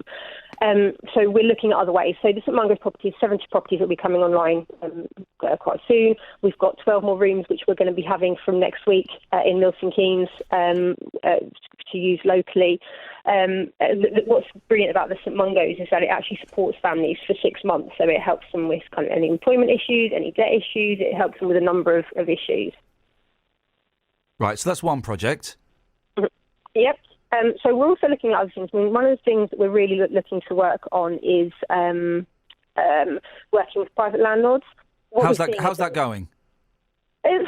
We need private landlords to come forward. The reason I meant the last time how long ago was it you're on, Hannah? think it was last year when I just taken over as cabinet. Oh yeah, it was. You just started. When did you start the job? Was it October last year? It was June last year. June last year. Blimey. So over a year, you've been in the job over a year. Yeah. And the situation's got significantly worse. Yeah. How long do we give you before we start saying that you're not up to the job? Well, I think we need to look at this in a holistic way, because this isn't something Milton Keynes Council are doing. We're not going out making people homeless. What we're seeing an increase in people who are coming through because their private landlord has evicted them. Friends and family can't have them anymore. People can't afford to live in Milton Keynes because our average rents are £175 more than the national average. We're in the top 5 most expensive places to live outside of London. When you came on in June last year, weren't you asking for private landlords then to come forward and help? Yeah, and we still are. Right. Okay. How many came forward then? I don't think any. I don't think any came forward. Right. Then. So over a year after you first asked for private landlords to come forward, none came forward. And I think and you're still asking for private. Well, it's a real issue that policy obviously doesn't work. Well, we've changed our offer to them, and I think the other thing is that the government has frozen local housing allowance at £656 for an average 2-bed, and that's already almost £200 less than the average 2-bed rent in Milton Keynes. But I did that. Hannah, listen, we know the government will make cuts and all this stuff, but you came on June the 17th of last year, I've just been told, and you were asking for private landlords. Was it this year? Okay. And you asked for private landlords to come forward to give you properties. No one came forward. That policy. Nobody came forward. Well, you just did. It wasn't that. How many properties have you got off the back of that campaign? I can't tell you that off the top of my head. I don't know. Is it less than 10? Quite possibly, yes. Is it less than 5? I don't think. No, I would imagine it's less than 10. Okay, so let's say 5. You got 5 properties, so that don't work. So what else are you going to do? Well, I've said we're doing this among us. Obviously, we're building houses, but building houses takes time.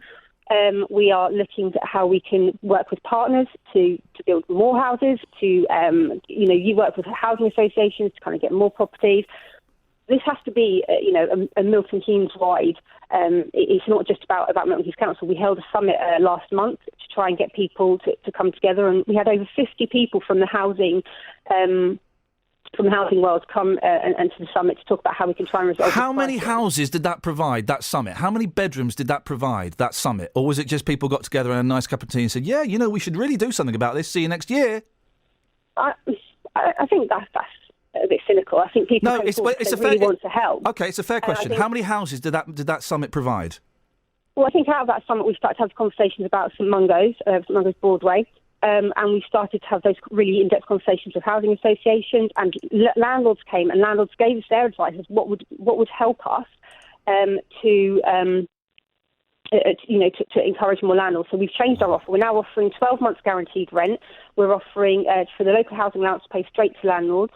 We're constantly having those conversations about how we can encourage landlords to come through. But even if we get a number, but you've had 5 landlords come through.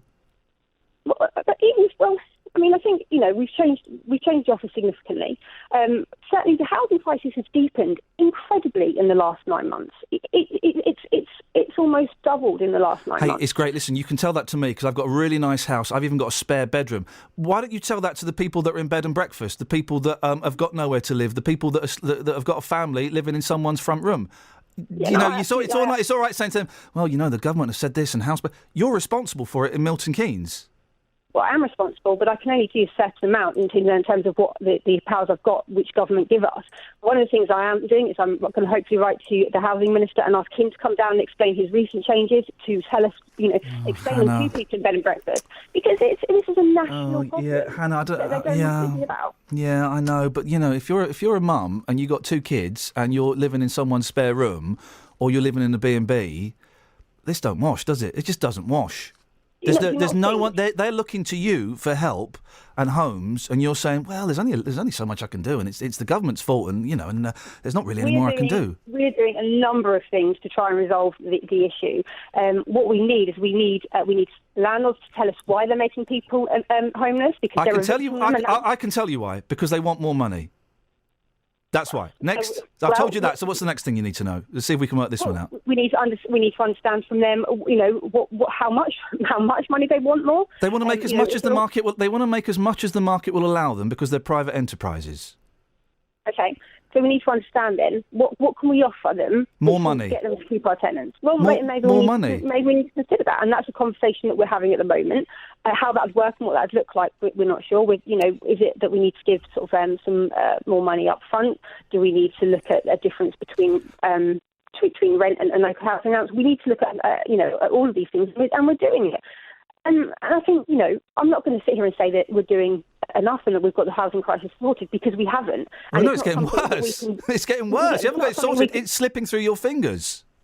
But it's not something we can do on our own, individually, locally. You've had over a year, Hannah. And it has to be considered in a national perspective. And I think we need to understand that nationally, this Conservative government are making things 100 times worse for people now, but you have to work with. It may. True. And, but Hannah, you can blame me all you like. I'm not blaming you. I'm just saying that you've.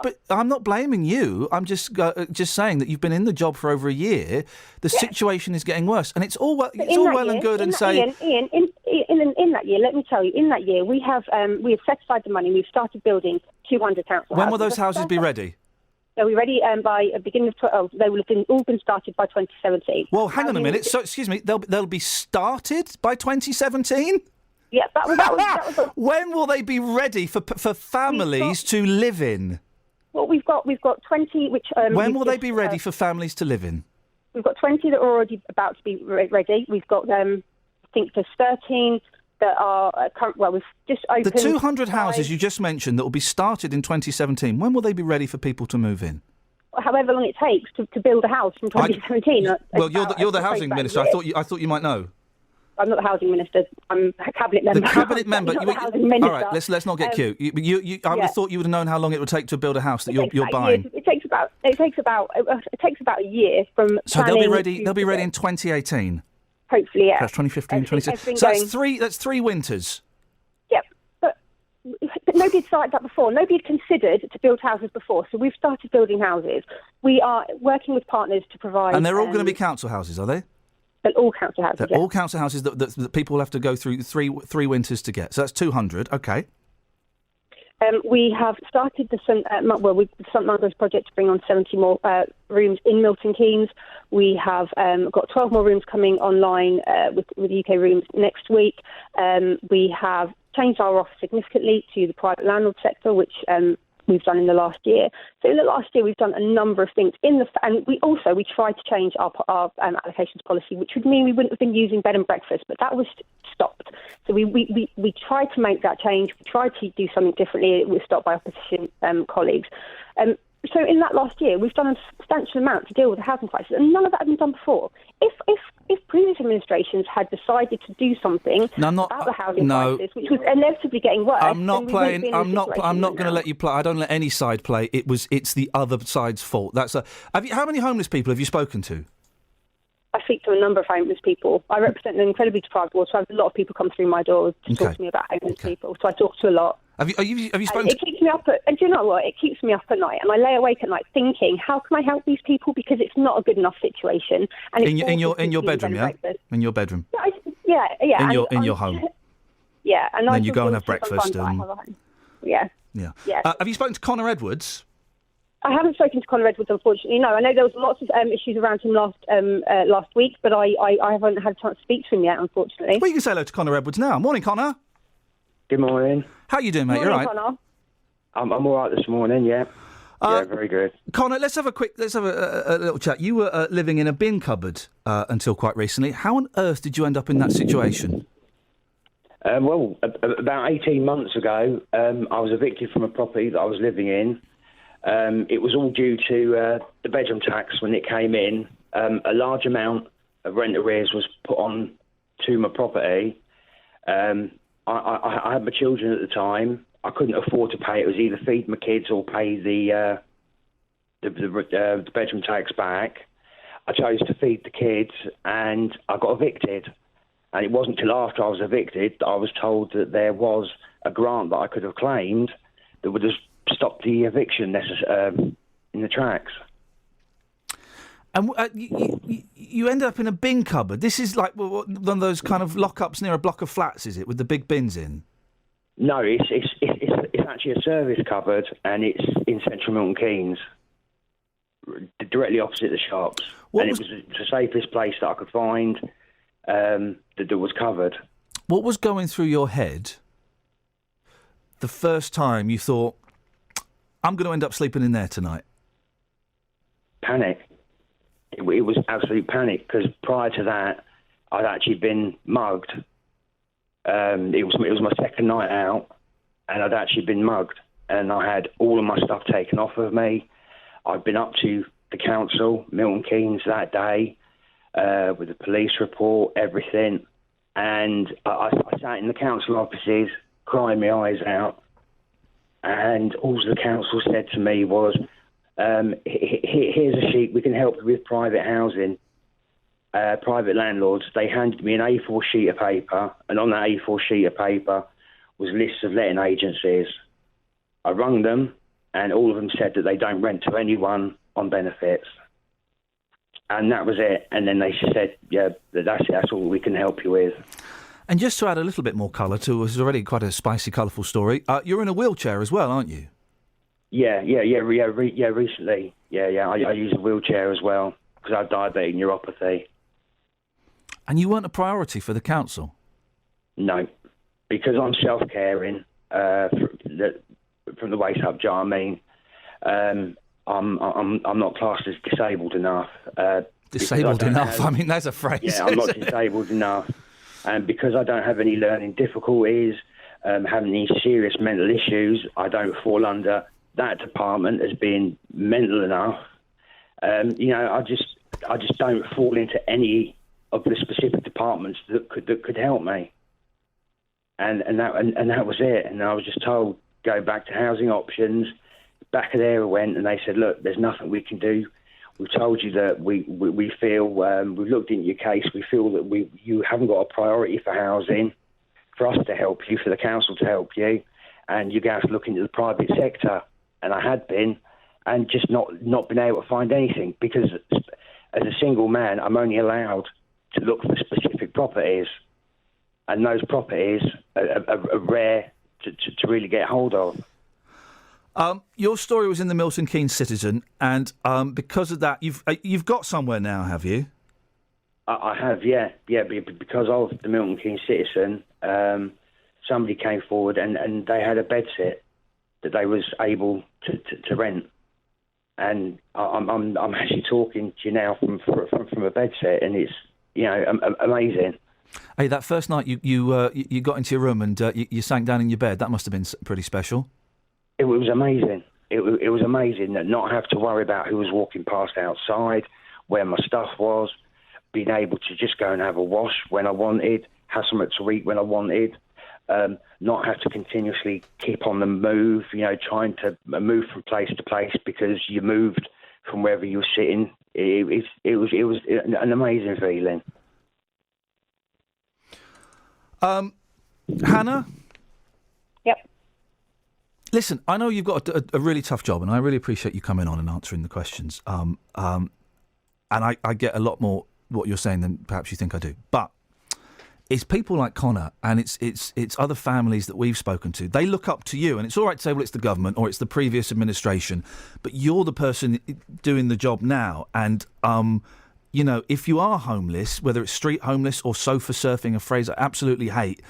You're kipping in someone, you got you and your kids in someone's spare room. You're their beacon of hope. And, to say, well, we had a seminar and we've got some houses that will be ready sort of early 2018. To those people who are desperate, well, it doesn't sound like anything useful, does it? No, it doesn't. And I can completely relate to that. And I completely understand that. And that's why we're doing as much as we can. And that is why officers are working into the night to try and place people. Over the weekend, I was ringing around trying to get rooms for people. We're trying to do everything we can to house people in the midst of a housing crisis. And I'm not saying that we're getting it right, because obviously it's getting worse. So we need to do more. but I don't want people to think that we're sitting back and doing nothing, because we are, but it's just that we're doing it in the midst of a housing crisis. So everything we do isn't good enough. If we'd done everything we've done last year, the housing crisis, we wouldn't have had anyone in bed and breakfast. We wouldn't have had them. But because the housing crisis is so much deeper than what it is, than what it was, what we're doing seems like small fry. But actually, if you look at it in the context of where we've been, it would have been providing homes for people. So we need to do more. So we've got those things coming online. So we probably need another 50 or 60 rooms, and we're looking at how we can get that. And there are lots of ideas coming through, and we've got the review group are coming back to us next week, who are looking at bed and breakfast and homelessness. They'll come back to us next week with ideas and things that we can do. And it's a constant battle. It's a constant battle to house people, because I know how important it is for people to have a roof over their heads. I know how important it is.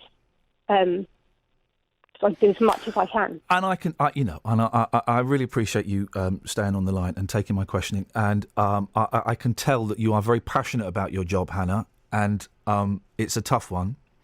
I don't know what you do. I'm just a bloke that talks on the radio. I'm glad it's not my job. I wish you the very best of luck, and I hope that some of these plans come off. Thank you, so do I. Thank you, Hannah. Thank you. Take care. Bye. Bye-bye. It's Hannah O'Neill, the Cabinet Member for Housing at Milton Keynes. Connor, so everything is... you're on the upward swing again, Connor. Well, I wouldn't say upward swing. I'm just happy to be, with a roof over my head. Just small things. That's all I wanted, was just a roof over my head. Best of luck, mate. Thanks for getting in touch. Thank you. Thank you. Bye-bye. Cheers. Bye. 03459 455 555 is the telephone number if you want to give us a call. You're more than welcome to. You can text 81333, start your text 3CR. I felt for both of those people. I felt for both of them. And fair play to Hannah, because I gave her a tough grilling. A couple of people on Twitter having a go at me. Well, that's your prerogative. I think it was warranted. But you can tell that she is very passionate about her job. She's not just there to, because it's. Well, I don't know. Maybe she's there because it's a step up the promotional ladder. But if she is phoning up places at night time to try and find houses, you can't knock that dedication. And I appreciate her putting up with the barrage of questions in such a calm fashion. Not a lot of other people would have done. Do you know what else? She sounded like a real person. Yeah, didn't she just? It was June this year that we spoke to her. Oh, crap, right. Thank you, Hannah. 03459 455 555 81333. Thank you. You're welcome. You're welcome, Kelly. It's just my job. It's just what I do. It's just what I do. Fair enough. That red light is really small. So is she. It's ginormous to her. Sorry? What? Nothing. Nothing. 45 minutes then, Glenn Tilbrook from Squeeze. How exciting. Travel news for beds, cards and bugs. BBC Three Counties Radio. On the M14 northbound, there's been an accident between junction 8A for Oxford and 9 for Bicester, which is causing some delays, but it is on the hard shoulder now. On the M1 southbound, it's very slow around junction 12 for Flitwick, and on the M25, a lane's closed clockwise approaching the QE2 bridge, which is causing delays southbound from Romford. On the North Orbit Road in Bricketwood on the M25 junction 21A roundabout, it's looking very busy there at the moment. And in Hemel Hempstead on Breakspear Way, it's also looking very slow between Leverstock Green and the M1. Samantha Bruff, BBC Three Counties Radio. Thank you, Sammy. We'll get proper news by a professional in 15 minutes. But before that, these are your headlines on BBC Three Counties Radio. After weeks of uncertainty, it's been confirmed Penn School near High Wycombe won't be reopening.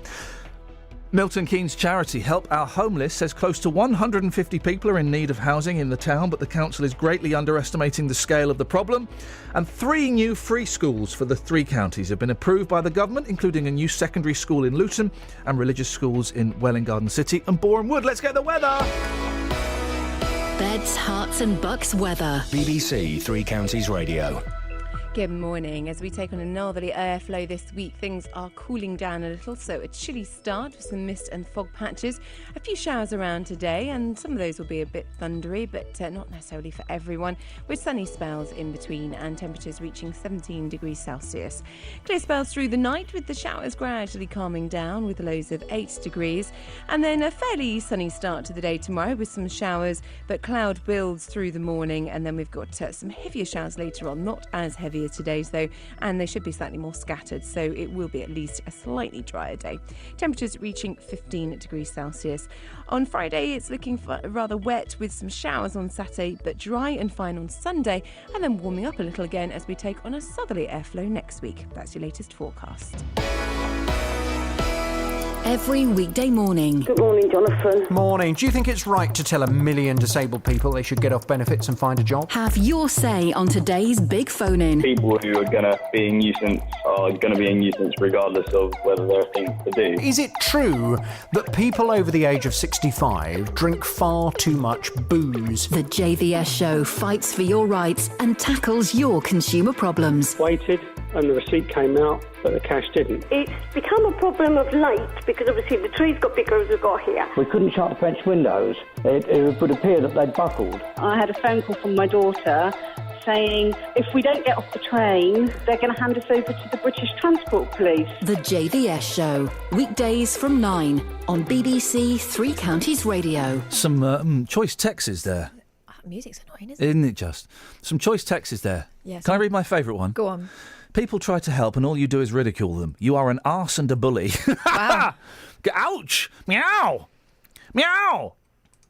Who said that? No, an anonymous. Gosh, that was brave. Trev says, and not bullying at all. What does Iain expect Hannah to do? Magic up spare houses from thin air? Sounds like she's doing a tough job in difficult circumstances. And here's the point that is ridiculous. I'd love to hear if Iain will be prepared to take in a homeless family and use his own spare bedroom to help people in need. I can't do that. I use it as an office. I doubt it. It's not an easy issue to solve. Please stop simplifying it. Says Trev, the man who suggested we take in homeless people into our spare rooms. No. Here's how you solve it, Trev. I can tell you how to solve the housing crisis. I don't know if you guys want to know. Who else? You build more houses and you have enough social housing and you make sure that private landlords, there is a rent cap. I mean, is it... You build more houses and you put a rent cap on private landlords. I mean... I don't know. Is that... I mean, Trev? Really? I wonder if Trev texted before he heard the entire interview, because that would be interesting to know. Love the show, guys. Listen every day, says... Loser. V in Hertford. Loser. I'm a bricklayer. I work on housing estates every day, and it doesn't take 12 months to build one house. Okay, I mean, I've got no When is idea. our government going to start looking after our people and not taking pay rises and spending 7 million on fencing in France? Can I just say, okay, and again, sixth form politics, but do you know what? There's something to sixth form politics. Who's the smarmy plastic man? Not Andy Burnham, the one on the other team. Which one? The one... not Gove. The money man. Oh, the money man, the Chancellor, Osborne. Osborne, right. I mean, It's I true. recognised him from your description. And the mime. No, the mime more than the other. Okay. He's just said we're going to spend... Yesterday, we're going to spend £500 million on a submarine base in Scotland. £500 million on a submarine base in Scotland, primarily to house Trident, something that the MPs haven't even voted on yet. Okay, £500 million to house submarines. I don't know if there's £500 million that could be spent on housing things. Sixth form politics. Why don't we spend it on housing? I don't know, people. I mean, really? Is it that? It's for housing submarines. What about the people? What about the people? I don't know. Do you want another text? One more? Yes, have one more. From Go on. Andrew. Read the housing crisis. Why doesn't the government create prefabs similar to the ones put up after the war? With modern building materials, surely people with nothing would love one. I certainly would. I've been living on the canal for 14 years and I'm over 60 now. It's becoming more difficult. Must be damp. Yeah. Peter's... we'll go to the lottery story in a minute. But Peter's in Walmer Green. Good morning, Peter. Good morning. Are you dry? Yes. Because you were wet earlier. Well... You were wet and indeed naked. I know. Anyway... He was in the shower, ladies. A little image for you, ladies. And indeed, Peter, some of the gentlemen. I'm sure you wouldn't mind a few male admirers. I've always been flattered whenever a homosexual has chatted me up. It's been a few years. I used to get it quite a lot, the chatting up. Well, I don't bother with that too much these days. Anyway, I was going to say to you, it's a very good probing questions you put. It's more unusual that a presenter puts probing questions to people, and you was really sympathetic to how she had to deal with these. I've been called a bully. Another anonymous is calling me a bully. I'm a disgrace. You'll always get some that think things have gone too far. But in fact, loads of it. Everyone's having a go. You're far too harsh on Hannah. Some of your comments were below the belt, says Imran. Lee, get yourself a real job instead of criticising those that are doing work for the homeless. Well, I thought you have to be probing, really, because lots of these programmes, they wash over things that really need a bit more depth.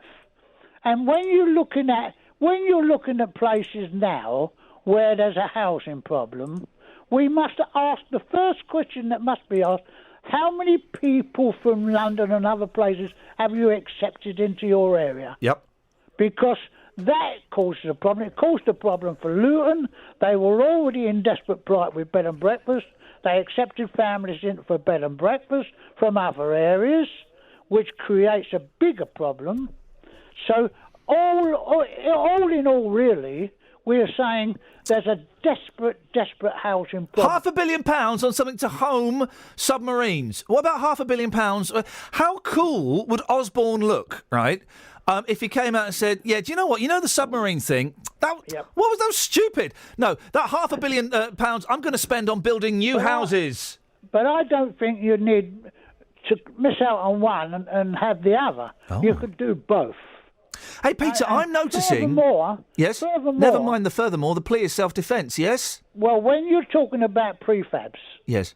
I was young when prefabs went up and everything else. I thought you lived in caves when you were a kid. They lasted the 60, 70 years instead of the 20 to 30 they thought I've got to move would. on because we've got a guest coming on who I think is going to be interesting. Okay. But I'm noticing a real change in your attitudes. There's more. How can I put this? There's more swag about you. There's more vibe about you. What's changed? No different. If you've been a Formula 2 industry, boy, you have to take all sorts of things in your stride. Well, I believe you took Justin Dealey in your stride, didn't you? Well, I thought we got on comfortably well. You went out on the streets with Dealey. Yeah, well, until I saw his World War I trench coat. That put you in a state of panic, did it? Reminded you of the bad old days? You dived into a trench. Peter, nice to talk to you, mate. Take care. Bye. Ta-ta. This is Iain Lee. On BBC Three Counties Radio. Now, Aylesbury Vale District Council says it will become the first council in the country to launch a community online lottery if plans are approved next week. With a jackpot of up to £20,000, the money raised would be shared amongst local groups. Councillor Janet Blake is Cabinet Member for Business Transformation at the council. How does this work, Janet? Morning. Morning. It's a similar process to the National Lottery in that it's a selection of 6 numbers, but the cost is £1 as opposed to the £2 promoted by the National Lottery, and it's just a once-a-week draw. So people will sign up online, either with a payment card or through direct debit. OK. And how have you? This is still being discussed, isn't it? This is being kind of decided on next week. Is that right? Yeah. The format is sorted, and that's the one that I will propose to council. But yeah. Do you know? Is there an interest in this from? Is there a willing market out there? We know that we spoke to one charity earlier on that's kind of thinking this might be a good way of increasing their revenue. Do you know if there are people out there that would want to buy this lottery ticket?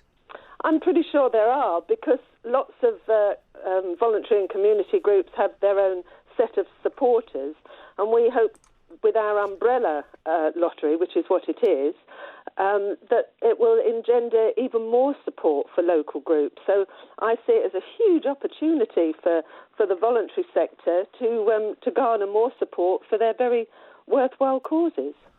And how would the charities apply to be part of this scheme? Yeah, they'll need to sign up with AVDC because we will be the overall operator. And all being well, if council approves it, we'll have a big launch event at the end of this month, possibly beginning of October. We will invite any community voluntary group that's interested to come along, and we'll explain what they need to do. There's a simple set of criteria that they have to fulfil, be a properly constituted group. But that being the case, then they can sign up, and then people will be able to choose who gets the...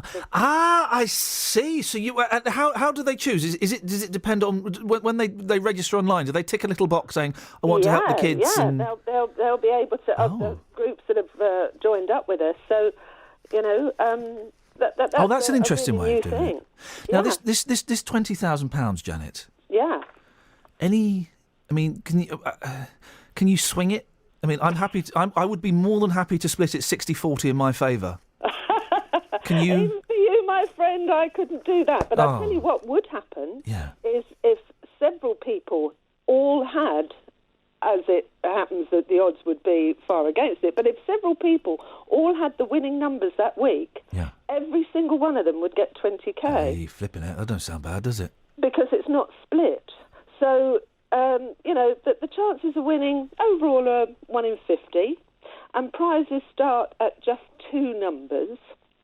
So it really offers a very good alternative. What do I get for 2 numbers? For 2 numbers, you can have 3 free goes. Hey, that's. Do you know what? I'll have some of that. Janet, listen, it's a really interesting idea, and it'll be interesting to see what the council says next week. Maybe we'll speak again and see which way it goes. Yeah, great stuff. Thank you very much indeed. That's Councillor Janet Blake. Isn't it nice to hear someone enthusiastic about their job? Wasn't she delightful? We'll speak to her next week and find out if that gets the thumbs up or not. I'd be up. My favourite thing, you're not allowed to do it now, Kath.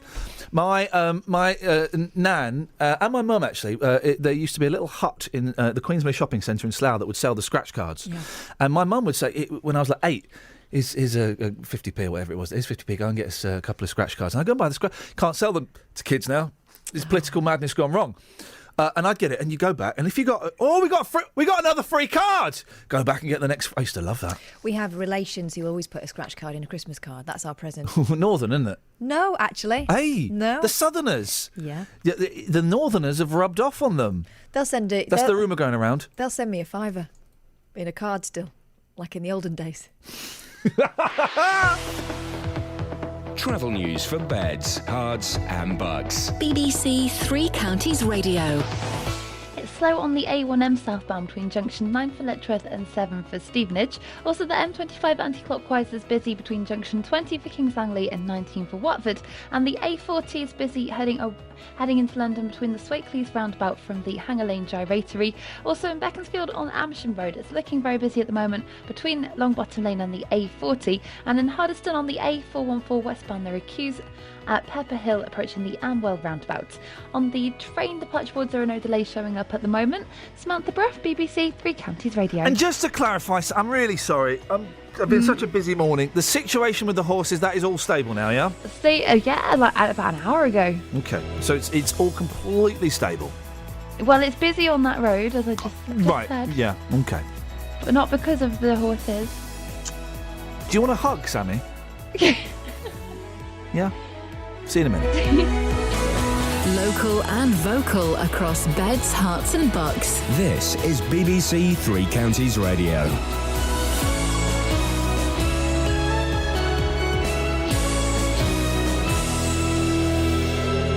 It's 8 o'clock. I'm Jessica Cooper. The headlines. Penn School to remain closed.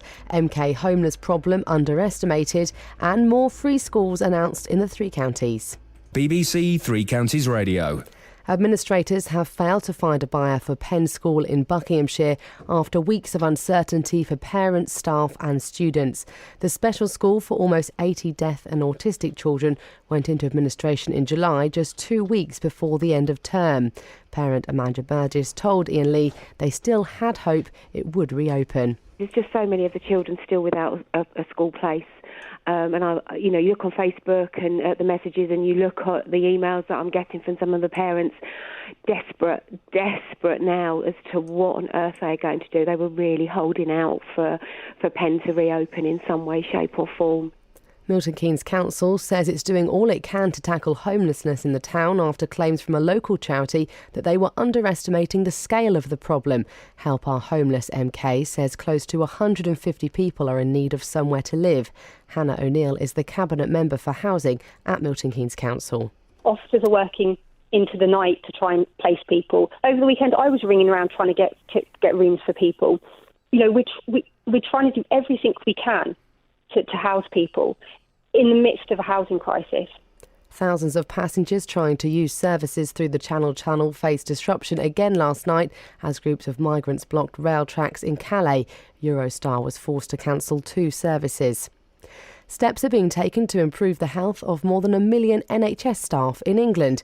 The aim is to cut the amount of time staff lose to sickness. Currently, sick pay costs almost £2.5 billion a year.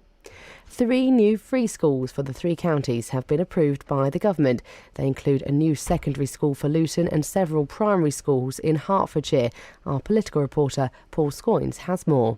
St Anne's High School for Girls will open in Luton in 2017 and take 750 students when full, specialising in sciences, technology, engineering and maths. 2 religious schools are planned for Hertfordshire, the Hearts International Christian School in Welwyn Garden City, taking 630 4 to 11-year-olds, and the Jewish Yavneh Primary School in Boreham Wood, set up by the Yavneh College Academy. The 3 schools are among 18 being announced across the country by the Department for Education. Aylesbury Vale District Council is hoping to become the first council in the country to launch its own online community lottery. The weekly draw would raise money for local groups with a jackpot of up to £20,000. Councillors are due to make a decision on whether to go ahead with the lottery next week. In sport, Luton Town are through to the second round of the Johnston's Paint Trophy after last night's 2-1 home win against Leyton Orient. Danny Green opened the scoring in the first half with a late goal from Stephen O'Donnell. And the weather, some sunny spells this morning with scattered showers developing later, some heavy showers with the risk of thunder and highs of 18 degrees Celsius. Get the latest news and sport online at bbc.co.uk/3 counties. Well, I'm not the kind to kiss and tell, but I've been seen with Farrah. I've never been with anything less than a 9. So fine, I've been on fire with Sally Field, gone fast with a girl named Bo, but somehow they just don't end up as mine. It's a death-defying life I lead. I take my chances. I die for living in the movies and TV. But the hardest thing I ever do is watch my leading ladies kiss some other guy while I'm bandaging my knee.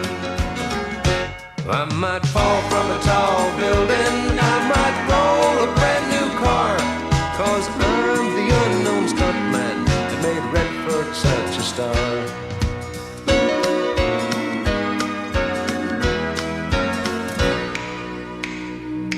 I've never spent much time in school, but I taught ladies plenty. It's true, I hire my body out for pay. Hey, hey, I've gotten burned over Cheryl Teague's, blown up for Raquel Welch. But when I wind up in the hay, it's only hay. Hey, hey, I might jump an open drawbridge or Tarzan from a vine, 'cause I'm the unknown stuntman that makes Eastwood look so fine.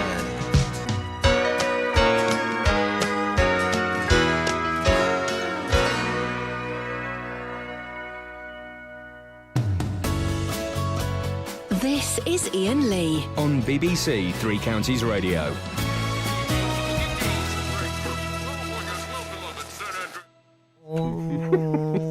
Morning, Justin. Good morning, boss. Oh, okay. Now we have actual breaking news, dear listeners. We have actual breaking news. I haven't got a script for pen. Can you give me a little scriptage? I'll read an old one just to kind of set the scene. Why is my computer going autocorrect? Where is it? Where have you put it? There, thank you. The fight to save Penn School is over. Administrators confirmed last night that the last deal on the table hasn't worked out. You know what Penn School is. It's the school for deaf and autistic kids where they were struggling in other schools, they were bullied in other schools, they were ignored, or they had, in one case, had stickers put on them to indicate they were, in inverted commas, special. And Penn School transformed their lives. Well, it's closed. The deal is not happening. And throughout this whole thing, the last few months, we've been trying to speak to... Let me just read this name of trustees out. We've been trying to speak to some of these. These are the trustees of the charity that runs the school. Paul Ricketts, Hugh Forsyth. By the way, those guys are listening. Morning. Carrie Allen, Dara Gallick, Wendy Moyer, Kerry Lee McLeish, and Timothy Layfield. They are the trustees. Most of the times, certainly at the start of this story, every time we cover this story, we invited at least one of those people to come on. They always refused. It's always been an open invitation. Instead of talking to us, they spoke to one of their mates who runs a PR company in Soho. Didn't pay him, but he would send out press releases. So instead of addressing us or speaking to the parents, they got a PR company. Well, Justin, you have done the impossible. This morning, you have spoken to not one, but two of the trustees from Penn School. This is incredible. Well, what happened? I've been to all the meetings before with the parents. None of the trustees have been there. Paul Ricketts spoke to Paul this morning. Yep. Picked up the phone. Yeah, good morning. Hi, it's Justin here from BBC Three Counties Radio. And before you knew it, the phone was slammed down. Okay, that's Paul Ricketts. Paul. Okay. But you spoke to Paul. Yeah, for about 2 seconds. Okay. He said hello. But you actually had a conversation with was it Hugh? Yeah, Hugh Forsyth. Who I've emailed in the past and hasn't returned my emails. Okay. The chair of the trustees. The phone did go down, but we had a conversation for about 60 seconds or so. Yeah. I said, Hugh, I said, we'd love to get you on the programme this morning. Obviously now we know that the school won't be opening up and carrying on as an ongoing concern. Would you like to come on and talk? He said, I won't be talking to you. I said, okay, can I ask why?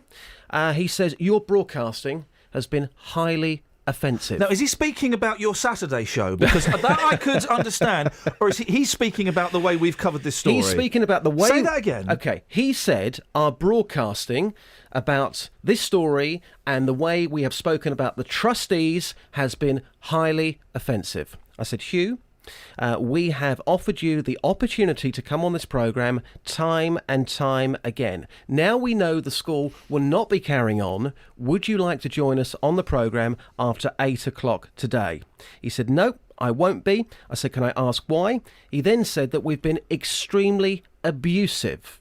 Now, well, if we've been abusive, Mr. Forsyth, I look forward to receiving the Ofcom complaint and your lawyer's complaint, because we haven't, mate. We haven't. I think you've been rude and disrespectful to the parents of those poor kids who have been treated absolutely appallingly. Forget talking to us. Although that would have mean you could have addressed them all in one fell swoop.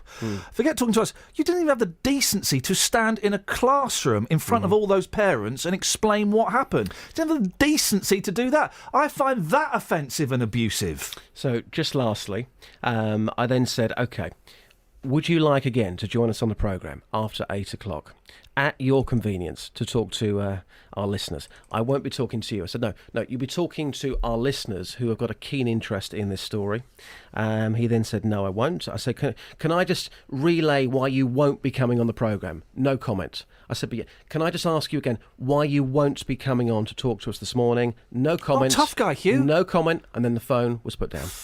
So that is what happened in the last, 15 or 20 minutes. Extremely disappointing. We're going to go to... We've got someone we've got to go to in a second, very quickly. But you were saying... Is it your dad that's a trustee of a charity? He is, yeah. And he was saying that if there was a situation that may potentially look bad for whatever reason... He would come out and he'd come and meet the people that he was responsible to. Again, we are not for any minute here saying they've done anything wrong. No. But the reason this story has got so big and ended up on national radio is because of the silence. If the trustees... Silence and the press release, trustees. And going to a PR company. That backfired. I know other people as well who are trustees in charities, and they said to me, if they were in this situation, they would come on and explain the facts, and that would be it. We wouldn't be in this situation. And if they'd done that 2 months ago... We wouldn't be calling them out on air. There's 50 minutes left. If you're listening, and I know someone will be. Yeah. 03459 455 No, they won't. They won't. The arrogance of those people. They It's the won't way it know I'm looks. saying this. The arrogance of those people to not even speak to those parents. That is disgusting. Mr. Paul Ricketts, Hugh Forsyth, Carrie Allen, Dara Gallick, Wendy Moyer, Kerry Lee McLeish and Timothy Layfield. I think that is absolutely just disgusting. I mean, as I say, just lastly, I got into all the meetings with the parents. They wanted me there. The head teacher turned up and, she took some tough questions. But sadly, the trustees weren't there. They won't talk to us this morning. Okay. Just very disappointing. Thank you, Justin. Thank you for making those phone calls. We can speak to Yaqub Hanif, who was a teacher at Penn. Morning, Yaqub. Morning, everyone. You've caught me in a bad mood. You heard that there. The two of the trustees, one hung up and one said that he thought our broadcasting, our coverage of this story was abusive. Well, I mean, that doesn't surprise me. That's been their attitude the whole way through. At least they've been consistent in that. They haven't spoken to the teachers at any point, have they? Absolutely not. I mean, from the very start, they just sat there, just stared at us, wouldn't answer any questions, and they've been, they just disappeared and said that it's not a problem anymore. Yaqub, you taught IT at Penn, and you kind of read the signals early on, and you managed to find yourself another job, didn't you? Yeah, that's correct, Ian. In fact, I'm about to start in about half an hour, but I'll be honest with you, Ian, I'd rather be going back to Penn today to start, another academic year. But, that decision was taken out of our hands. And even now, not all the staff have been able to find new jobs for September. So you're one of the... Is it day one today? I get so confused with the bank holiday. It just throws me completely off my treadle. Is it day one today or day two? It depends on where you are. For you? For me, it's day one today, yeah. Day one, okay, all right. And are you looking forward to it?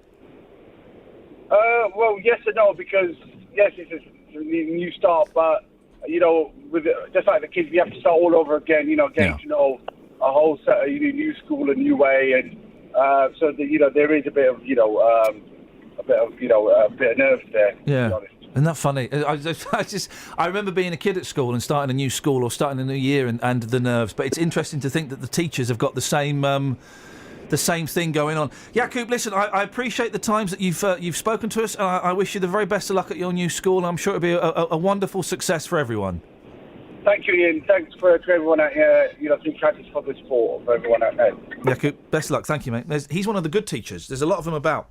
He's one of the good... I mean, him saying, oh, well, yeah, I've got a job and stuff, but I'd rather be at Penn. And as he mentioned there, some of his contemporaries haven't managed to get jobs yet. Some of them have lost their home because they were boarding there at Penn School. Saying that... How did he describe our broadcasting of the coverage of this? Offensive, first of all, and then he said we've been abusive. We've not been abusive. Not been abusive in the slightest. If you say we've been abusive, I look forward to receiving the email from Ofcom and the letter from your solicitor, because we haven't, and you know that's nonsense. You just don't like what we've been saying. But you've had the chance to counter it at all points, and you still have, if you're listening. Hi, 03459 455 555. No, all the texts are still banging on about same old. So yeah. What? Well, no, Trev says that he sent his text through saying you were being awful to Hannah while you was in the early stage of the conversation. He thinks you softened at the end. So thanks for that. Thanks, Trev. John, I didn't quite get the names of these trustees of Penn School. Could you read them out? So I don't have anything to do with them. Happy to read those names out again. These are the trustees. Mr. Paul Ricketts, who hung up on Justin as soon as he mentioned his name. Fair play. I've done the same. Oh, Mr. Lee not live here no more. Really? Mr. Hugh Forsyth, who said that we've been abusive. Yeah, it was offensive broadcasting, and we've been abusive. Okay, thank you, Hugh. Carrie Allen, Dara Gallick, Wendy Moyer, Kerry Lee McLeish, Timothy Layfield. Those are the trustees who couldn't look the parents in the eye. BBC Three Counties radio is the just doing a little bit of the old computer magic. Does that look right? Does that look right, Kelly? Yeah, that's bang on. Is it bang on? Yep. Let's go bang on then. Travel news for beds, cards and bugs. BBC Three Counties Radio. It's slow on the M1 southbound around junction 12 for Flitwick, and the A1M is busy southbound 2 around junction 9 for Letchworth towards junction 7 for Stevenage. On the M25 anti-clockwise, it's busy between junction 19 for Watford and 16 for the M40. The A41 southbound in Kings Langley has queues just before the M25 junction 20, and in Charleston on the A1 Great North Road there are queues approaching the Black Cat roundabout now from the St Neots junction.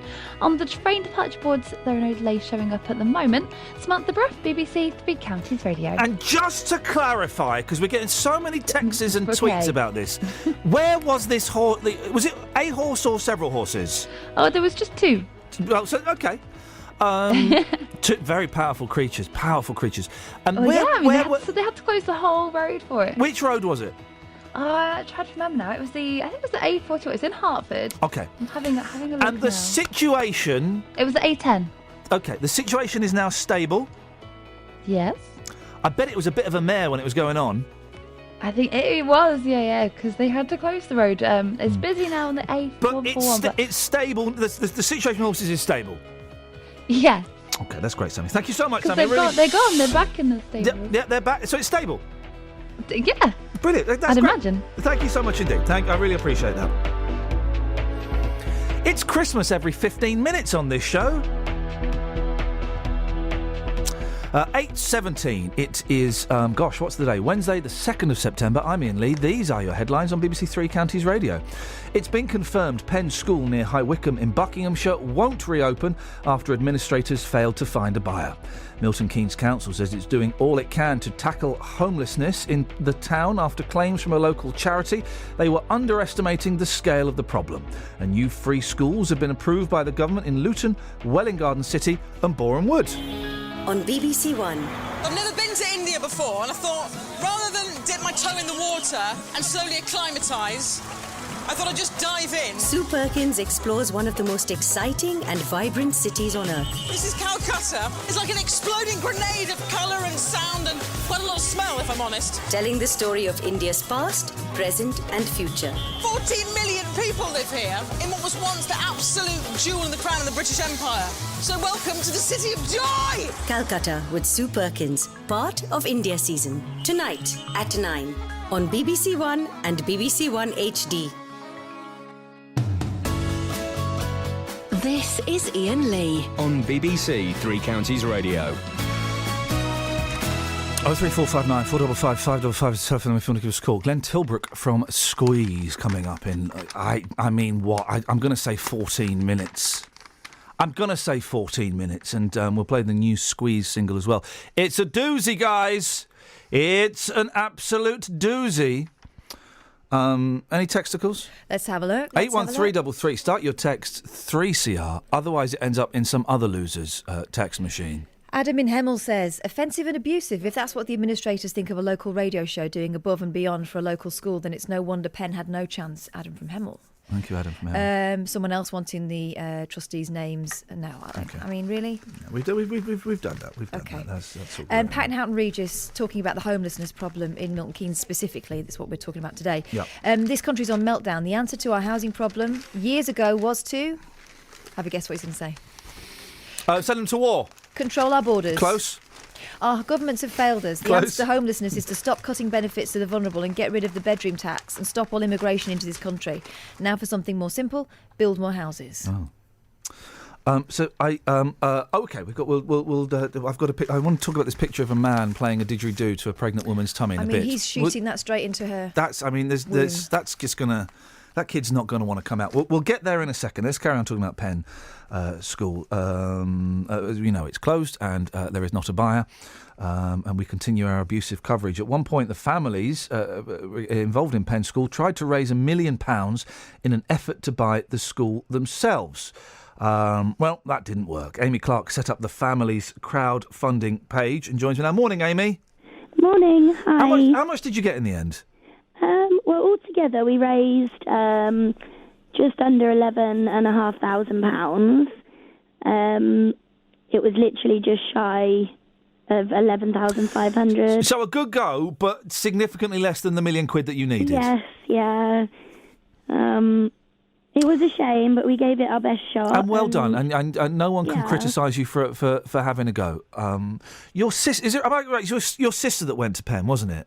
That's right. Yes. How? I mean, what's the situation with her today? Because we know that Penn School, as a viable prospect, is now gone. That is not happening.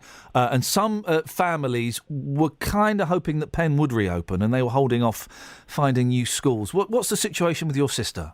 Well, my sister doesn't have a school to go to, so she won't be starting a school this week. My mum's, she's viewed the schools in the near area and, the closest ones that we have around this way, but there's nothing suitable in this area for Rebecca. So my mum's going to have to start looking further afield, but we don't really know how that's going to work because my other sisters still go to school in Wickham. So, it's a massive task now that my mum's going to have to start looking. Where does I wouldn't even have a clue where to start looking. Does she Google it? Does she phone up the local council? How does it work? Well, my mum will probably just have to, do her own kind of searches, basically. She was recommended a few schools by other parents and, people that she knows. And then she just has to go from there and see what sort of comes up. So lots of kids starting school yesterday and today. Rebecca's still at home, is she? She is, yes. Like my other sisters go back this tomorrow and I think Monday. And then Rebecca's just going to be at home for now. And we're just going to have to, do some work at home with her until something comes up. Do you know what? I was so relaxed then, I nearly swore. I'll rephrase it. It's a rotten situation, isn't it? It is, yeah. It's awful. I wish you and Rebecca and your mum and the rest of your family the best of luck, Amy. And well done you for trying to change things. You had a go. Not everyone has a go. Well, thank you very much. Thank you, Amy. Take care. Best of luck. 03459 455 555 is the telephone number if you want to give us a call. So, did you see the picture of... I got called a misogynist for this the other day, so I'm going to say it again because it's not misogyny at all. It's fact.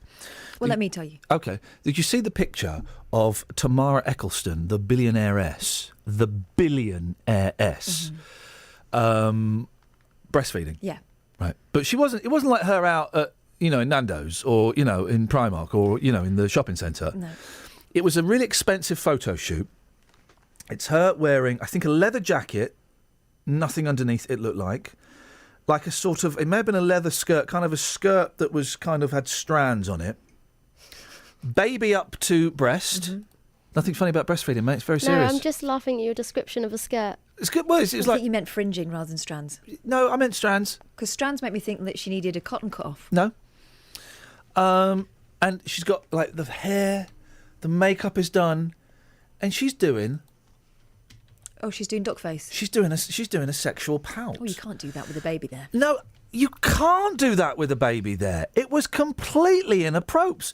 She's there doing a mouth open, lips pointing, your duck face, lips pointing forward. And we all know what that's suggesting. It's ingrained into our DNA to know what that's suggesting. Yeah, exactly. Don't mime it. That's horrible. And she was doing. You can't breastfeeding. Do you know what I looked like when I was breastfeeding in public? I looked like a woman fighting under a poncho. You look like a. I bet I'm going to describe what I think you look like. A French boy stealing a baby. Am I right? I had long hair then, so I looked like Captain Caveman stealing a baby.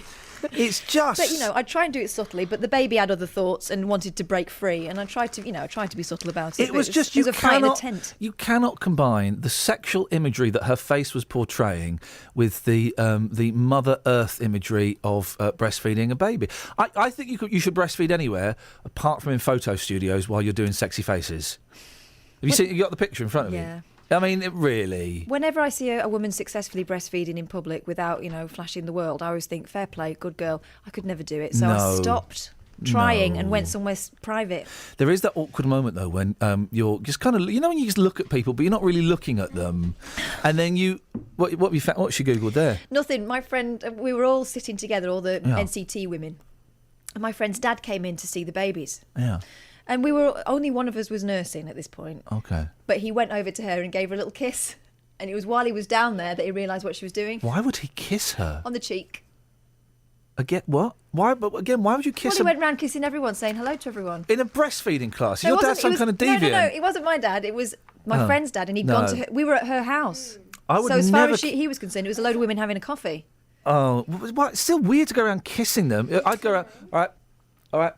No. I'll give the hand up. All right. He also stroked. Maybe a point. He also stroked the baby's cheek. That's the point when he realised what was going on, that she was having milk with her coffee. It's the worst thing when you're just staring, you're just looking at someone, but you're not really taking them in. And then you go, oh my God, there's boob. I could never do it, and I could certainly never do it in front of my dad. Yeah. Anyway, look at this plum. For most expectant mothers, it's probably not their idea of the perfect way to give birth. But the latest trend for some women is to have the didgeridoo played to their bump. Yeah, it's a good idea. Play the didgeridoo played to their bump? Are you joking? These are just some of the unusual methods mothers are turning to. Documentary. Women are spending upwards of £650 for session. How much? 650 quid for sessions, including body painting. You can do that at home. Dolphin swimming. And sound therapy. Oh, stop it. Sound therapy. I need the sound of a car engine starting for the sound therapy. Some others to be... Oh, for crying out loud. Here we go. Nut job alert. Some others to be even use crystals to divine information about their fetus because they do not trust ultrasound scans. Oh, Damn you, science. Dorina Roisin and her husband, Maika Sun Eagle, run a spiritual healing centre in Hawaii. They use the rhythm of music in the hope it will make Roisin's labour easier. Good luck with that, guys. I'm going to read this sentence, right, and I'm not going to comment on it. And we're going to go. We're going to go to travel. I'm just going to read this sentence. Mr. Sun Eagle is seen playing a didgeridoo to his wife's bump. Get a punch in the face from me. Here's this. We'll discuss this afterwards because I have no idea what this means. Oh dear. Miss Roisin is planning a dolphin-assisted birth. Travel news for beds, cards and bugs. BBC Three Counties Radio. It's busy on the M1 southbound around junction 12 for Flitwick, and the M25 anti-clockwise is busy between junction 24 for Pottersbar and 23 for South Mims. On the A40 Western Avenue, it's busy into London from the Denham roundabout towards Acton, and in Chawston on the A1 Great North Road, there are queues southbound between the Eton-Socon turnoff and the Black Cat roundabout. Samantha Brough, BBC Three Counties Radio. Across beds, cards and bugs. This is BBC Three Counties Radio.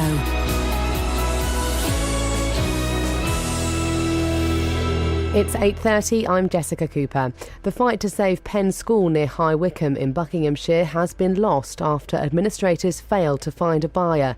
The special school went into administration in July and many parents are still struggling to find alternative school places for their children. Milton Keynes Council says its officers are working through the night to try and house homeless people in the town. Help Our Homeless MK says close to 150 people are in need of somewhere to live. NHS staff are to be offered health checks to try to cut absence rates. Staff sickness is thought to cost the NHS in England almost £2.5 billion a year. And new free schools have been approved by the government in Luton, Welwyn Garden City and Boreham Wood. Three Counties Sport. BBC Three Counties Radio.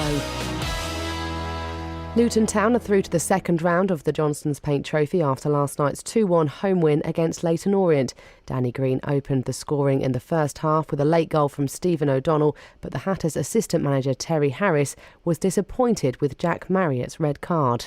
If it was a gesture to the crowd, which I said, one thing, a gesture to the crowd, then obviously it's inciting the crowd, and I understand. So, he's a young lad. He certainly won't do it again, and we just need to sort of sit down and talk to him, And it's disappointing because I thought we worked ever so hard, and it just took a little bit of a gloss off for him. But I said he'll learn. It was a busy transfer deadline day for Watford yesterday. Jeff Doyle has the details. Young Belgium under-21 international striker Obi Allaire signed a 5-year deal from Bruges. Midfielder Adelaine Guardiola agreed a 3-year deal from Crystal Palace after 2 loan spells last year. And Colombian international forward Victor Ibarbo signed a season-long loan from Roma.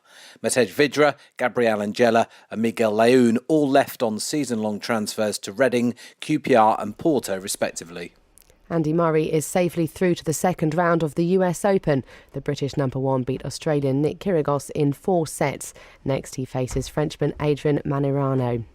And in boxing, Hatfield's Billy Joe Saunders WBO World Middleweight title challenge against Andy Lee has been postponed again. Saunders says he's frustrated that the fight won't happen on Saturday the 10th of October, but after receiving a cut eye in sparring, there's nothing he can do.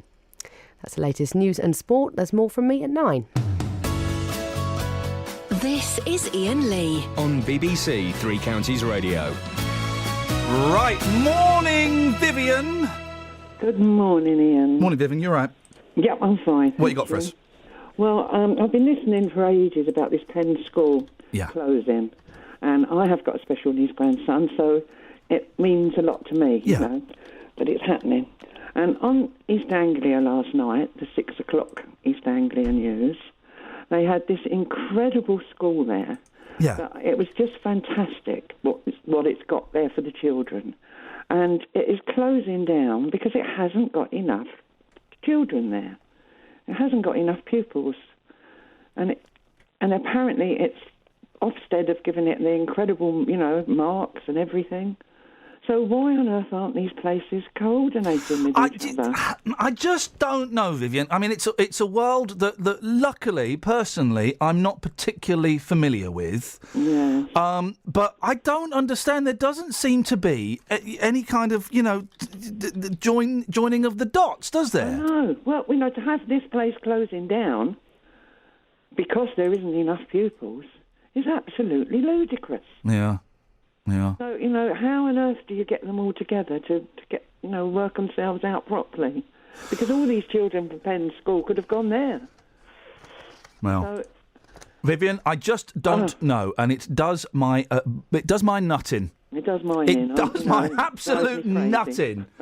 Vivian, I appreciate your call. Thank you very much indeed. 03459 455 555 is the telephone number. If you want to give us a call, you can text 81333. Start your text 3CR. Is Glenn not answering his phone? Well, his wife just answered. She's making sandwiches for the kid. It's the first day back at school.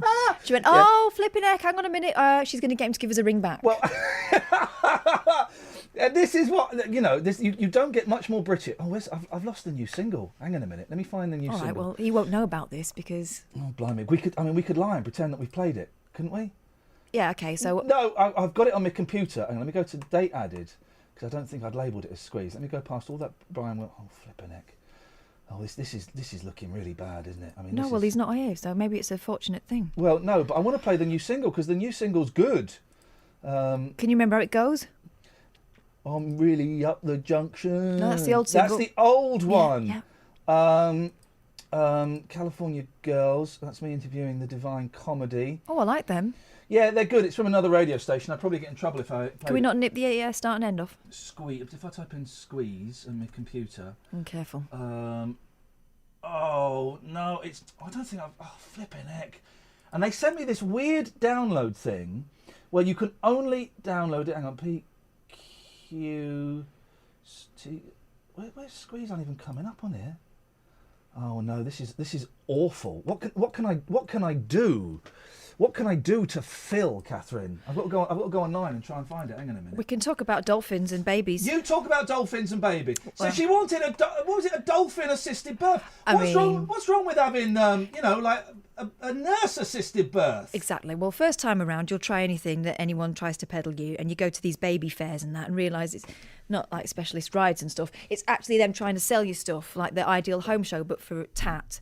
And then you kind of realise it's all nonsense. I did buy a hypnobirthing CD once, and I think it worked in that it sent me to sleep within a good 2 minutes because her voice was so boring. The old hypnobirthing CD. But I don't think it made it any easier. That is just, I mean, those things don't work in the slightest, do they? Janet in Cheshunt says, are all these first-time mums, I wonder, after 2 you realise nothing makes it easier?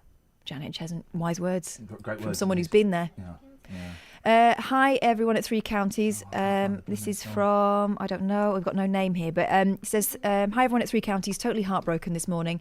Penn was the most special place in the world. I hope those who have allowed this to happen and ruin so many wonderful children's and parents' lives can live with themselves. I know this will haunt and upset me for a lifetime. Shame on you. Thank you, especially Justin, for all your support. And on a positive note, says Andrew, thanks to all the early morning crew who entertained me and many others out here. I even get up early just to listen. Thanks again, Andrew. Well, if only he paid us in some form of, I don't know, tax or licensing or something. That's what we need. I mean, good vibes are great, aren't they? But they're not going to get my babies bathed. They are not going to feed us, for goodness sakes. I can't find this flipping song. Oh, and I had it on my computer. They sent me this weird link, okay, the PR company, where you can only download it. You can only download it once, and then the link dies. Oh. Okay, and so I downloaded it, and I've just gone back to it, and I can't download it anymore. Shall we call the PR people? No! I don't want them to know that I've failed. Dealey. Geezer. Glenn Tilbrook's not answering his phone. He's on the toilet or something. I've lost the new single. Yeah. I've lost it. Yeah. You've taken this to the streets. Yeah. The Squeeze and the Tilbrook, you've taken it to the streets. Yeah, I mean, Glenn, I'm sure is listening to this right now. I think we're getting him lined up to come on the phone. Yeah. A music legend. Yeah. Oh, yeah. I love Squeeze. Love Squeeze. I put together one of my little packages on Glenn Tilbrook, his music, and also some reaction on the streets to Glenn and the fact he will be coming on the programme this morning. Here's what happened, boss. When it comes to giving, Glenn Tilbrook has given us lots. And everybody tells me that it's cool to be a cat, cool for cats. Along with Chris Difford, they gave the world songs like this, which was cruelly denied a UK #1 by Art Garfunkel's Boring Bright Eyes. Others included Up the Junction, Hourglass and Labelled with Love, just to name a few. To the streets we go, and just the mention of Glenn's name lit up a dreary Dunstable. Sharon, you are a massive Glenn Tilbrook fan. What is your message to Glenn, who is listening to this right now? Now stop the giggles. What's your message to Glenn? Are you single? I'll put it to him. Thank you very much. Sheikh, how are you this morning, boss? Yes, I'm all right. Sheikh, I never thought it would happen with me and the girl from Clapham. You know your stuff, Sheikh. Thank you. I'm going to call you a top Sheikh. All right, Thank you. Thanks. Mick, when I say Glenn Tilbrook, when I say Squeeze, what comes into your brain? It's cool for cats. Yes. Up the junction. Du, du, du, na, na, na, na. Yeah. Glenn is listening to this right now. What's your message to Glenn? Well, I hope he's doing all right and he's still carrying on with his music. I'll pass on the comps. Yeah, righty, all right. Cheers. Yeah, bye. See you, matey. Yeah. Glenn Tilbrook, respect to you, sir. I love you. The streets love you. I label you a music legend. Well, he may be a music legend, Justin, but he's a music legend that doesn't put things down in his diary. He's supposed to be talking about Burko Fest, which I think is celebrating the Speaker of the House of Commons on Saturday the 12th of September in it's in Berkhamsted, so that would be what the Burko is. I don't know whether John Burko is going to be there. Maybe it's Sally Burko. Maybe it's Portly Women in Sheets. I don't know. And then he's supposed to be talking about his new album. Yeah. I mean, I did think this morning when you said Glenn Tilbrook live on the show at 8:30. I thought rock and roll start at 8:30. What's going on here? Do we play the new single or do we ban it? Do we do a Mike Reed and ban it? Hang on a second. Okay, I'm going to put some deep thought into this. Yeah. Glenn. Okay. Yeah. Okay, Glenn. Oh. Glenn. Oh, he's sending out a vibe. Special powers. Sorry, Glenn. Please phone in. You will be coming on the show at some point between now and 9. It's going to happen. Let's see if the daily vibe is strong with this one. Enough of London, let's take a break.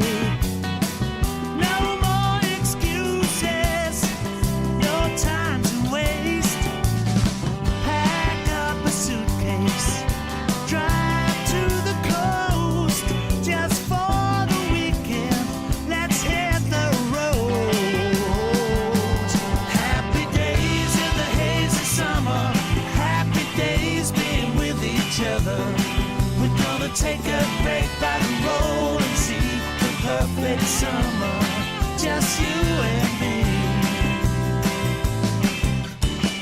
Under the clear sky, just feel the breeze. We'll take some shelter beneath the trees.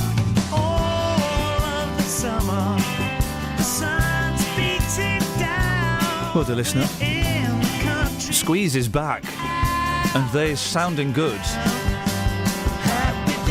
But I've got to be honest, Glenn Tilbrook, you need a new diary or something. What the hell's going on with you, man? What are you doing? I'm out and about. I'm starting work, aren't I? Oh, but mate, I know it's the first day back at term for everybody, young and old. So God bless you for joining. How are you doing, Glenn? You all right? Yeah, I'm really good, thank you. Very good I indeed. cannot tell you how exciting it is. There's a new Squeeze single and there's a new album out. It's very exciting. It's one of those things, you know. I suppose I could say I never thought it would happen, really, because I didn't. But here we are. We've got an album, and furthermore, it's great. I know I would say that, but it is. Well, hang on a second. Let's put this to test. You say it's great. That must mean that you think you've done a few stinkers in the past. No, I think that we sort of tailed off towards the end of the last time we were together. You know, I mean, this is the third time we've got back together again now. Yeah.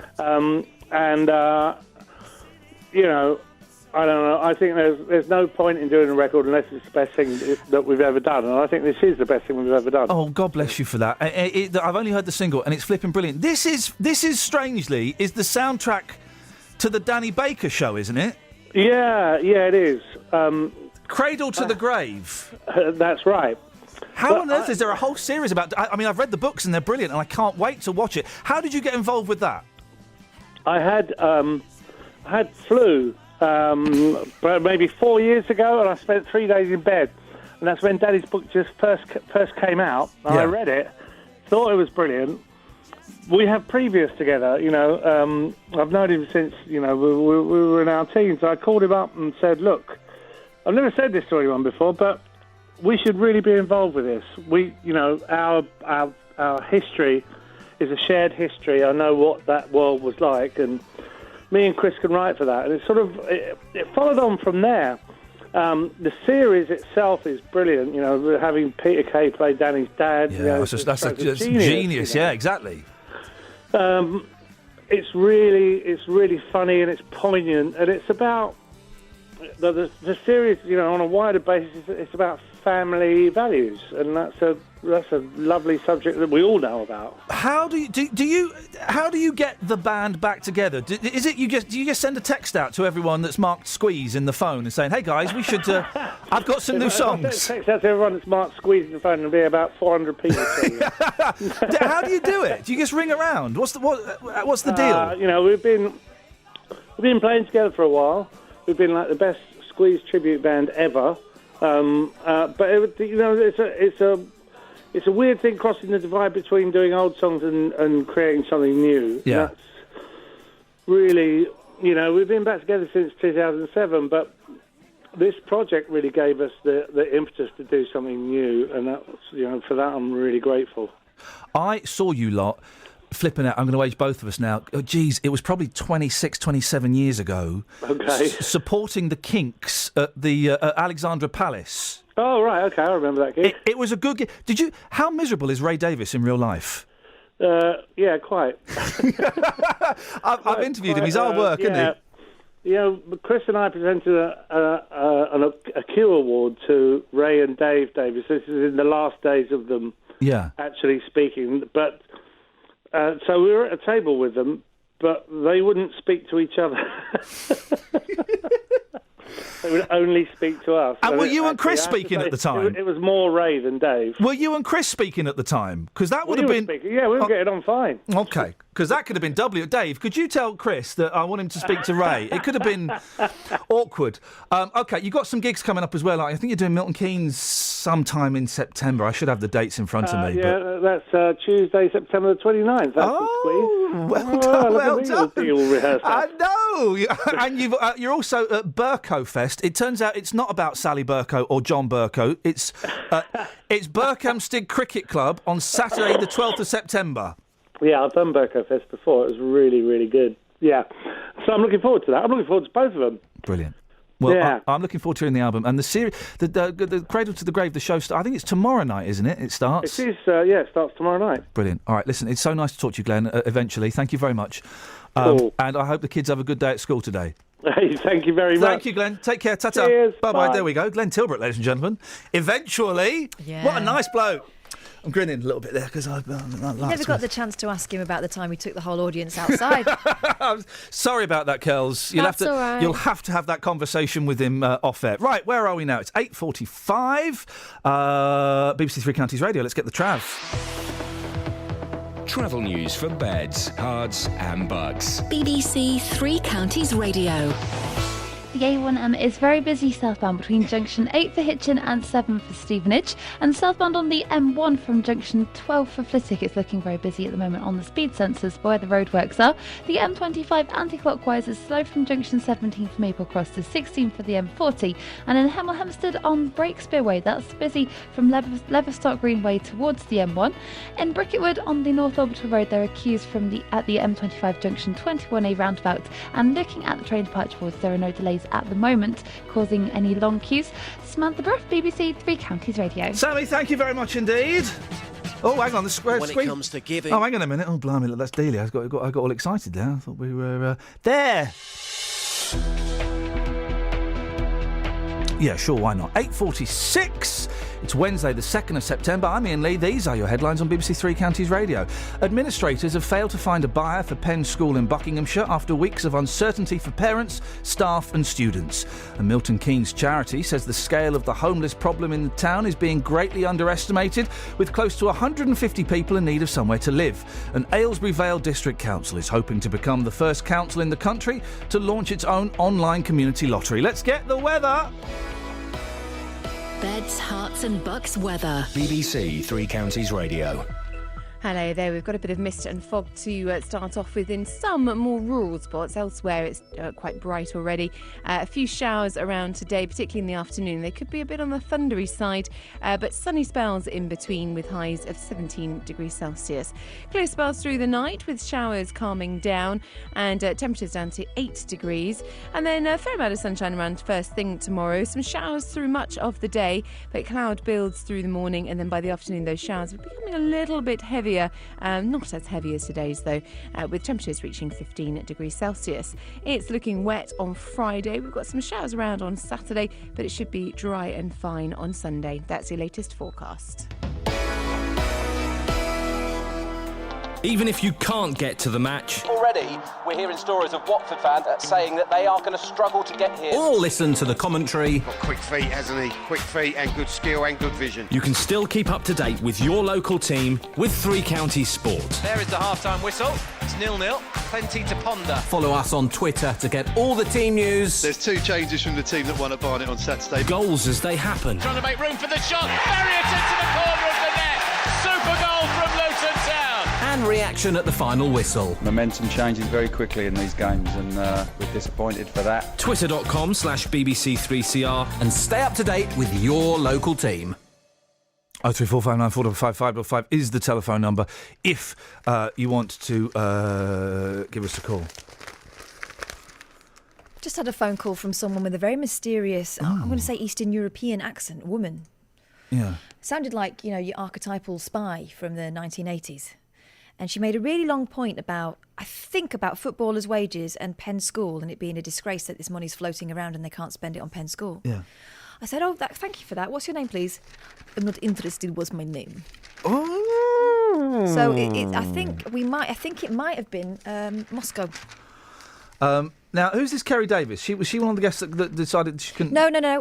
Unfortunately, we've had a couple of guests this morning who have agreed to come on and then haven't picked up their phones. Yeah. Now, the point is, Kerry Davis was going to be commenting on one of those guests. Oh, yeah. And they didn't come on. Yeah. So there's very little point in having half an interview, if you know what I mean. Yes. So we've said that we will we'll hold on. Kerry's very, very keen to come on, as evidenced by the text message there, I think. Okay.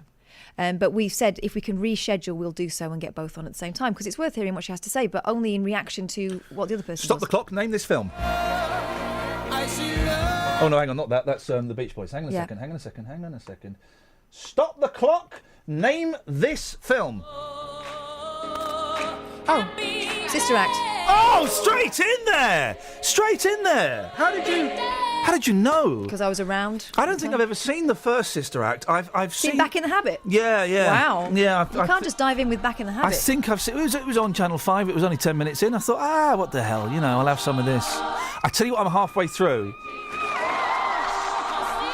Lauren Hill's in one of those. Nuns can be so much fun. I tell you what, I'm halfway through, and it's brilliant. I had to stop it because it's much swearier than I remember. I'll do an impression from a film. Okay, what's the film? Okay. Okay, no, hang on. No, I'm just trying to pick a bit that's not sweary. I'm your attorney. I'm going to be your attorney, and I'm going to get you off this murder case. Goodfellas? No. Godfather. Go back one. That would be the consigliere, wouldn't it? Goodfellas. Yeah. No, but I'm going to get you off this murder case, and How many cases have you dealt with? Well, this is my first murder case. How many cases have you dealt with in total? Well, it's the first time I've been in court. Hey, yo! I don't believe you met my cousin Vinny. Yay, my cousin Vinny! I've not seen that. Oh, Kelly. I've not seen it for years. It is a million times better than I remember. It's hilarious. It's hilarious. So the Karate Kid, he's driving through Hicksville and he accidentally steals a can of tuna, right, by mistake. And the police pull him off and he's in a cell and they're questioning him about a murder. But of course, being police, they don't mention the murder. They just say, so why did you do it? He's like, oh, man, I'm sorry. I didn't mean... I just did it. I just did it. Yeah. Classic crosswires. Turns out he's confessed to a murder, right? And then they can't afford an attorney. It's just wonderful. Okay, you get your phone call. And so they're in the phone in the office and all the police are watching them. We can't... they're all corrupt down here. They're all taking backhanders. They're going to put... And then there's a bit where Joe Pesci goes in to the prison to question the other lad. This other lad's never met Joe Pesci before. He thinks he's there to... have some of that. We're going to do this. I don't want to do it. You don't want to do it. We're going to do it and get out of the way, okay? Now sit down. I think I'd rather stand if you don't mind. It's brilliant. We went through a gangster phase when I was in the sixth form. We all had gangster names. Oh, and... Guess what mine was? You'll never guess. Probably something pretentious. Correct? Oh, I'm close. No. I'm close. No. Go on then. Spanish Jackie. Yeah, a bit pretentious. Why would you... But you're Italian. Yeah. Well, sorry. Got a message? It's important. Got a message, excellent. Is it? What? I'll tell you in 6 months. Positive. Oh, okay. Oh, No, really? no. Oh, No. No. She's everybody's having a baby. Congratulations. Congratulations. Have a dolphin-assisted birth. Because those dolphins are so good at pulling babies out of women. Listen, I remember a consumer case where a woman had her pelvis broken by a dolphin. You don't want to mess around with those guys. Wowzers. Starts out as fun and games. Everyone's bouncing the balls around and you end up squashed. I don't get those big balls you're supposed to sit on. Steady on, Kelly. I had one of those. I gave birth on one. I don't get those back. They're supposed to be good for your back, but I find myself putting so much pressure on my back to maintain balance that I end up doing my back in, and it hurts worse. You're not supposed to use your back. Well, you've got to use something. No, I'm using your core. Cool. Do you want my ball? I don't need it anymore. No, I don't. Slightly soiled. They're a waste of money. Here you go. This is my advice to first-time mums. Don't get the ball. The ball is nothing but a waste of money. No, the ball was great. The ball was great. Don't listen to him. He was wasn't at the sharp end. Don't get the ball. I tell you what it's you a don't waste do, of money. I went to the NCT class, and do you know what they told us beforehand? When you go into hospital, take your own duvet, maybe some pictures, some cushions, things that smell like home, maybe some incense burners. You don't need any of that stuff. Don't take anything that you're not willing to burn afterwards. Take a CD player. We took a CD player. Well, actually, yeah, we could have done with that because all we had was a tape recorder in our delivery room, and the only tape available, Cliff Richard. Oh, yeah. Scientists. So, do people remember what songs they gave birth to? Well, if we were on another local radio station, we'd do that as a phone-in. Which one? I'll ring in. Coventry and Warwickshire. I said it! Scientists have found a fossilised... A fossilised what? Ooh, it's 6 foot long. Oh. Scientists have found a fossilised 6-foot sea scorpion, which lived 467 million years ago. Here's the thing, OK? You've got the creationists who say the world is only 3,000 years old. OK. Then you've got the scientists that say, well, we've got something here that's 467 million years old. How do we know, and I know what you're going to say, but I've got a comeback for that. How do we know that that's 467 million years old? Carbon dating. Right, OK, but what? Well, it's like uniform dating, but for paleontologists. But OK, so we've built up this theory that we can carbon date stuff, but we've got nothing to prove. We have no proof that carbon dating is accurate. I think they have. Well, what is the proof? I don't know, I'm not a paleontologist. Exactly. Is that someone who really likes Michael Palin's solo work? We have not got the proof. Like if I did a late night show, we'd get 3 hours out of this. Yeah. We have not got the proof.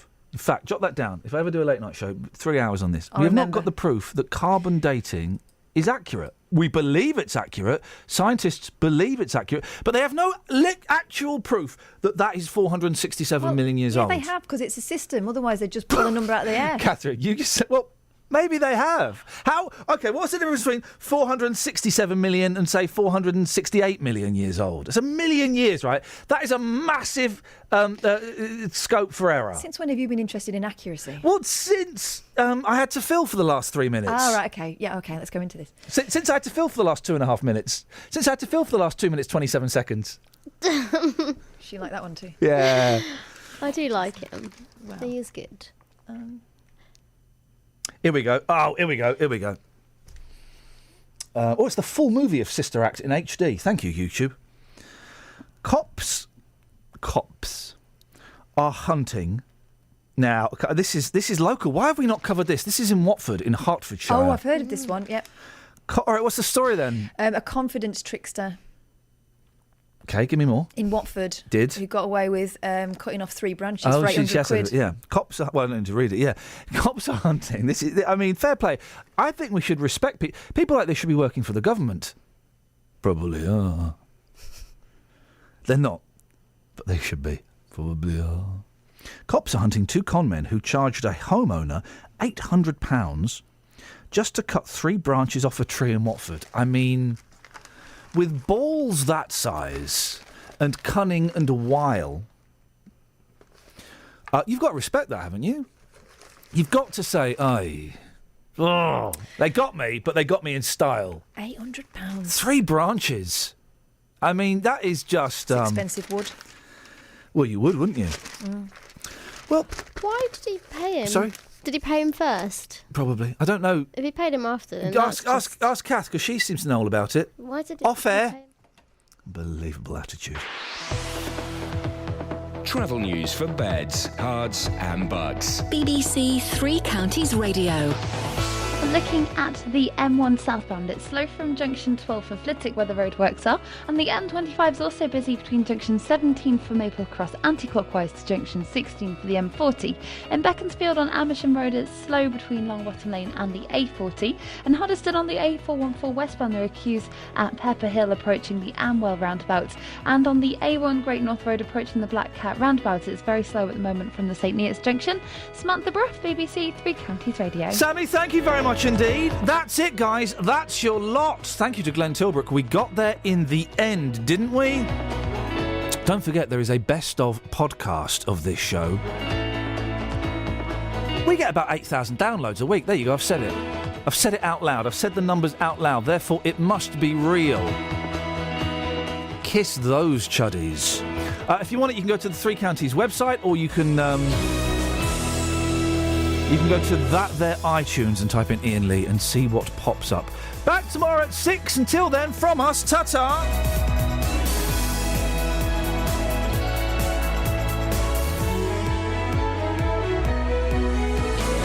Local and vocal across beds, hearts and bucks. This is BBC Three Counties Radio. Thank you, Iain. Good morning. Welcome to the JVS show. I'm Jonathan Vernon Smith. It's Wednesday. It's 9 o'clock. And on today's Big Phone In, Do you agree with Yvette Cooper that the UK should take in 10,000 migrants? Labour leadership candidate Yvette Cooper has urged the government to take a greater responsibility for the thousands of refugees crossing into Eastern Europe, Greece, Italy and France. She says Britain must be true to its values and history and take at least 10,000 people fleeing political turmoil in the Middle East. Ms Cooper has described Britain's stance on the immigration crisis as immoral, cowardly and not the British way. Well, this morning I want to hear your reaction to this. Do you agree with Yvette Cooper that the UK should take in 10,000 migrants? Here's my telephone number for your call. It's 03459 455 555. This is the JVS Show on BBC Three Counties Radio. So I'll take your call in just a second, but first let's get the latest BBC News at 9 o'clock. Here's Jessica Cooper. The headlines: Penn School to remain closed, MK Council working round the clock to tackle homelessness, and new free schools for Beds and Herts. BBC Three Counties Radio. It's been confirmed Penn School in Buckinghamshire will not be reopening after parents and staff have spent weeks trying to save it. The special school went into administration in July, just 2 weeks before the end of term. Amy Clark raised more than £10,000 on a crowdfunding page to try and keep the school open for students. My sister doesn't have a school to go to, so she won't be starting a school this week. My mum's she's viewed the schools in the near area and there's nothing suitable in this area for Rebecca. My mum's going to have to start looking further afield, but we don't really know how that's going to work. Eurostar services are continuing to be disrupted after migrants trespassed on the tracks at Calais. Hundreds of passengers have been stranded on carriages and 2 trains were forced to turn back overnight. Eurostar has had to cancel 2 services today. Our reporter Frankie McCamley is at St Pancras Station in London. It's not clear how many migrants actually got onto the tracks, but it's understood around 2,000 passengers were affected last night. One person on Twitter saying on a Eurostar apparently surrounded by migrants being asked to listen out for people walking on the roof. Well, those delays are still being felt this morning. People being told to wait and people are just queuing in the terminal behind me to wait for the next service. So the advice today is to check before you travel. Milton Keynes Council says its officers are working through the night to try and house homeless people in the town.